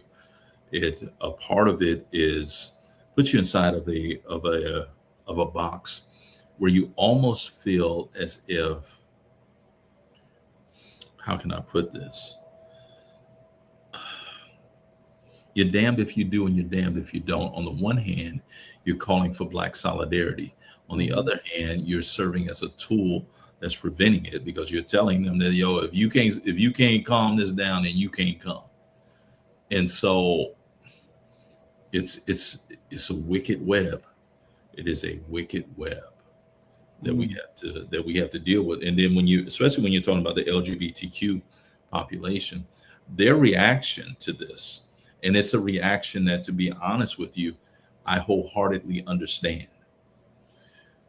Many of their reaction has been to recede from us, and they create their own organizations. They create their own award shows. They create their own celebrations and what have you. And their subculture, and I've seen this bruh, believe me, I've seen this in real time. Okay, they cordon off themselves from everybody else. So any resources, any hookups, any promotions, anything that could come, they save that for their own little circle. Mm. And so in many ways, you're dealing with a more discord and dysfunction and inability to get along amongst the people who are 13% of the population, unless you can get rid of these Mexicans. Okay. And we will not win like that. We will not. Mm. That's very interesting, because it's like there's no way, and I'll use the nation for example. If a homosexual brother wanted to join the Nation of Islam, the answer would be you can't. You would have to give up that lifestyle. And Let me ask you this: mhm, do you believe that there are homosexual brothers within the Nation of Islam right now? no, mm-mm. Why can't you believe that? No, because that's just not in our culture. That's not in what we do. So That you don't believe that a brother could join the Nation of Islam, because let's be honest, they're not feminine presenting, as they put it. mm, Okay, they present themselves like any other brother, mm, and they just know enough. They know that it will not be accepted there, that they go ahead and suppress it and never give any inklings in regards to that. as long as they're not practicing their homosexuality, and if they have the tendencies but don't never act on it, and they're striving to be upright, then it's fine because they ain't broke Okay, no law. let's see. That's something different right there. But Something they ain't broke a law. They're not living a homosexual lifestyle. They're not performing homosexuality. That's different. I get it. I agree with you. That's different, but they're still homosexual. Well, you can't say that they're homosexual if they're not partaking. Oh yeah, you can. How you gonna do that if they're not partaking? That's like saying somebody an alcoholic but they never drank before. We can't do that. They might be a reformed alcoholic. That's That's all I'm saying. It ain't like that. They ain't never dilly dallied or whatever. But they just know not to dilly dally over here. I know you saw. I know you remember this brother because he went viral. It's one of the most ridiculous moments in Black America, when he was up at the church and he's talking about, I don't like men's no more. Yeah. I'm delivered. I don't like men's no more. Now that's a feminine presenting brother right there. Y'all would look at him and be like, man, look here, man. Look, no. But I guarantee you that there is probably an element within every organization where they just don't show that side of them. And you'll hear when they talk about their family, they'll say my partner. Mm-hmm. And as somebody who listens very closely, I'll be like, okay, your partner. Mm-hmm. Okay, I have a childhood friend who people have been trying to. Yeah, we know that the brother's gay. Mm-hmm. Okay, we do, but he ain't never came out as gay. Mm-hmm. Okay, and I was having a conversation with him, and he says to me, yeah, me and my roommate. I was like, what's your roommate's name? Terry. And I'm like, see, that's one of them names that can go either way. Yeah. Female. Mm-hmm. So there is a sort of a suppression, a self-regulation that one has to have if you're going to be a part of a group, Mm-hmm. or you go ahead and say, the hell with what is the tradition of the group, and you decide to go in at full force and try and change the culture of that group. You know, we did have one. So see, the audience, you see how the truth comes out when you listen close enough. You just got to keep poking and prodding at these nation brothers, and then they'll let you know. We did have one, and unfortunately, he was a freshman in college, and somewhere along that line, he got tapped, and you know, he wound up committing suicide, and the minister did a lecture on that. It's called Homosexuality and Suicide, or Suicide and Homosexuality. It's on YouTube, and the minister was hot, you know, because the brother name was Aaron, and he was telling his other, you know, members there that, you know, he almost committed suicide, and then nobody never said nothing, where, you know, that somebody could have helped them, could have saved them, you know, if they went and did what we're supposed to do, which is report all weakness, slackness, and wrongdoing. And they didn't do that. And so, you know, he wound up killing himself, dealing with that heavy weight that he was carrying, because it is.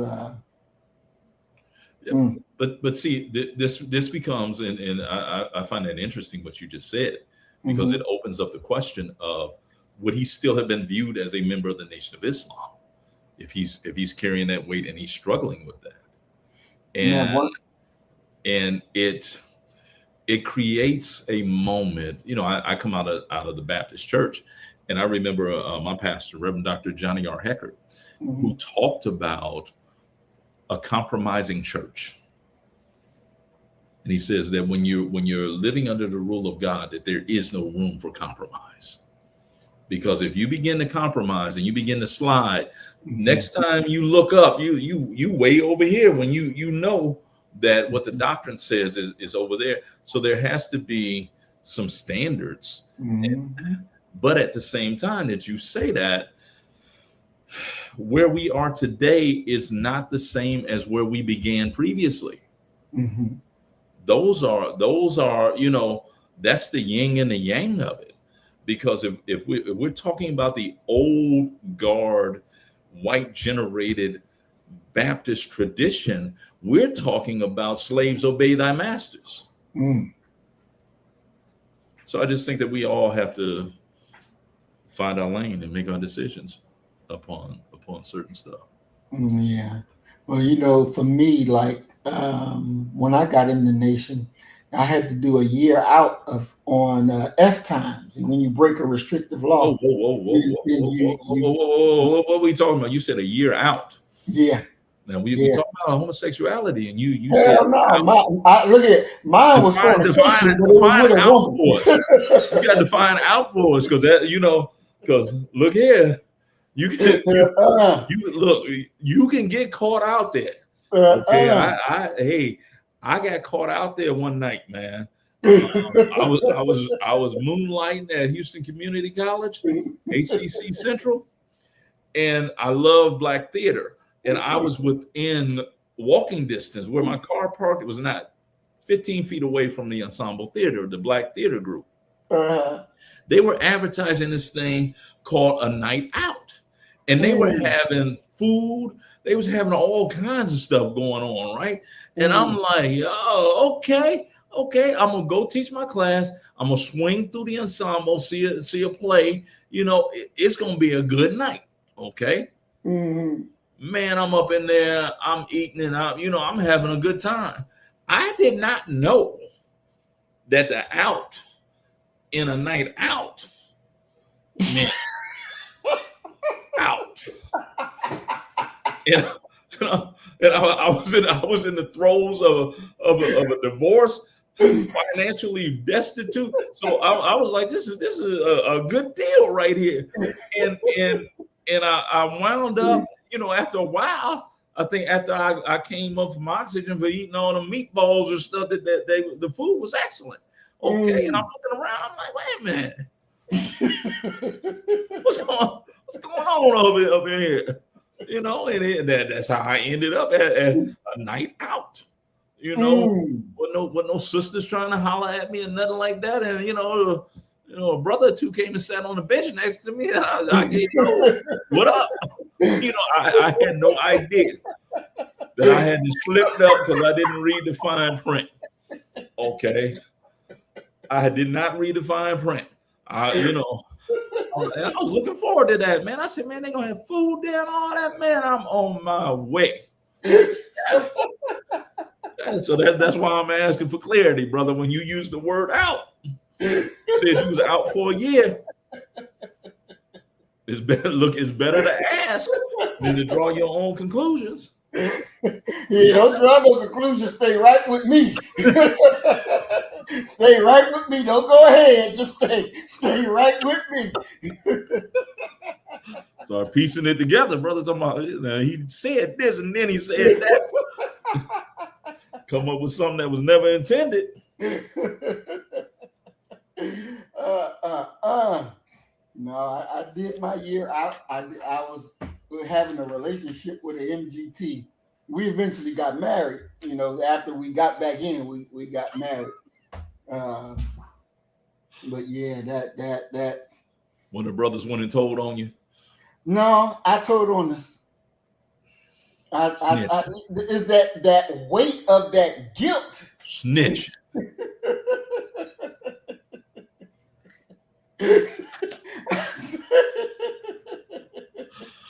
Oh boy. That guilt, bro, I'm telling you, is I called up the brother captain. Brother captain, I gotta confess, brother. I've been fornicating. I remember him. What? God damn! You're one of the best soldiers I got. God damn! At least we thought you was.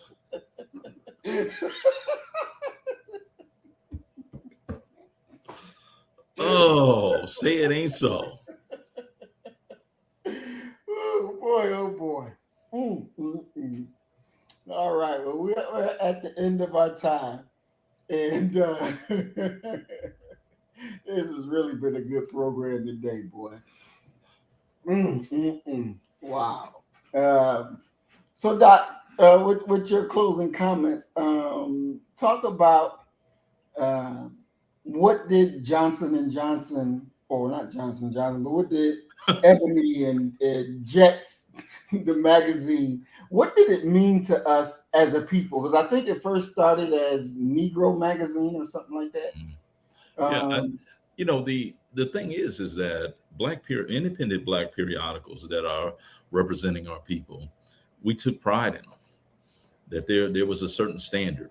You didn't see some of the foolishness that you see now coming, out of during that time period when you had those periodicals. If you looked at Ebony in essence, they taught black women what was appropriate dress. They taught black men what was appropriate dress. It was in many ways a conforming type of thing that was going on. That this is what a righteous black man and a righteous black woman looks like. This is what the black family should look like, and this is what the black family is at right now. And they backed it up with data and what have you. It was in many ways a call to arms for our people. I always revert back to the publishing of Emmett Lewis Till's body, his face and his torso, his upper torso in that magazine. It is what galvanized Black America. If you go back and you look at the interviews that Sister Rosa Parks gave in 1955, they asked her, what is it that you were thinking about while you were sitting there? And she said, I was thinking about Emmett Till. Now, if it's not for the black press, because she's in Alabama, he's killed in Mississippi, but he's raised and reared in Chicago, in a segregated Chicago, we must add. How did she know? There is no internet. There is no viral. She knew because number one, she was an activist, but number two, it was published in Jet magazine. And that is one of every generation has where were you at when it happened? This latest generation, where were you at is the death of Kobe Bryant.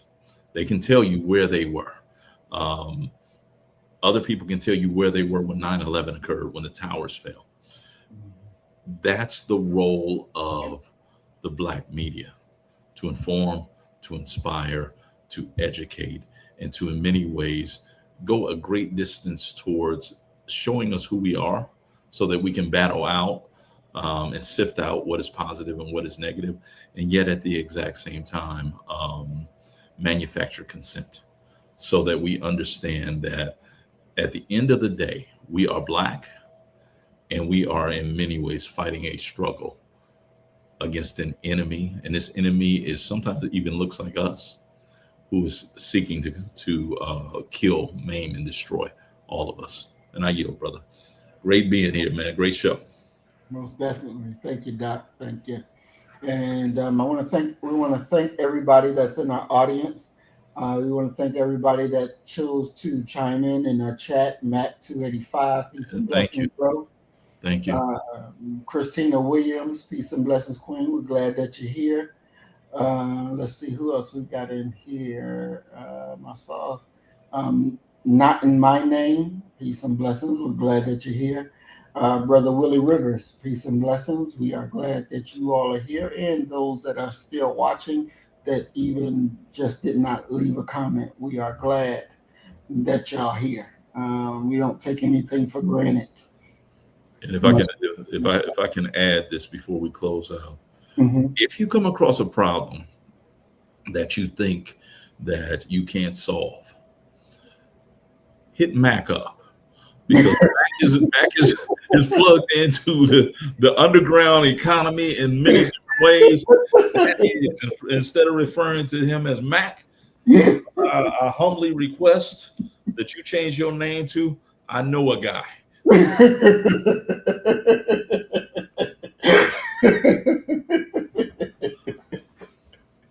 There we go. So we appreciate y'all coming. We love y'all. We thank y'all over and over and over again. Yes. You know, this is what we do, and we do it for you.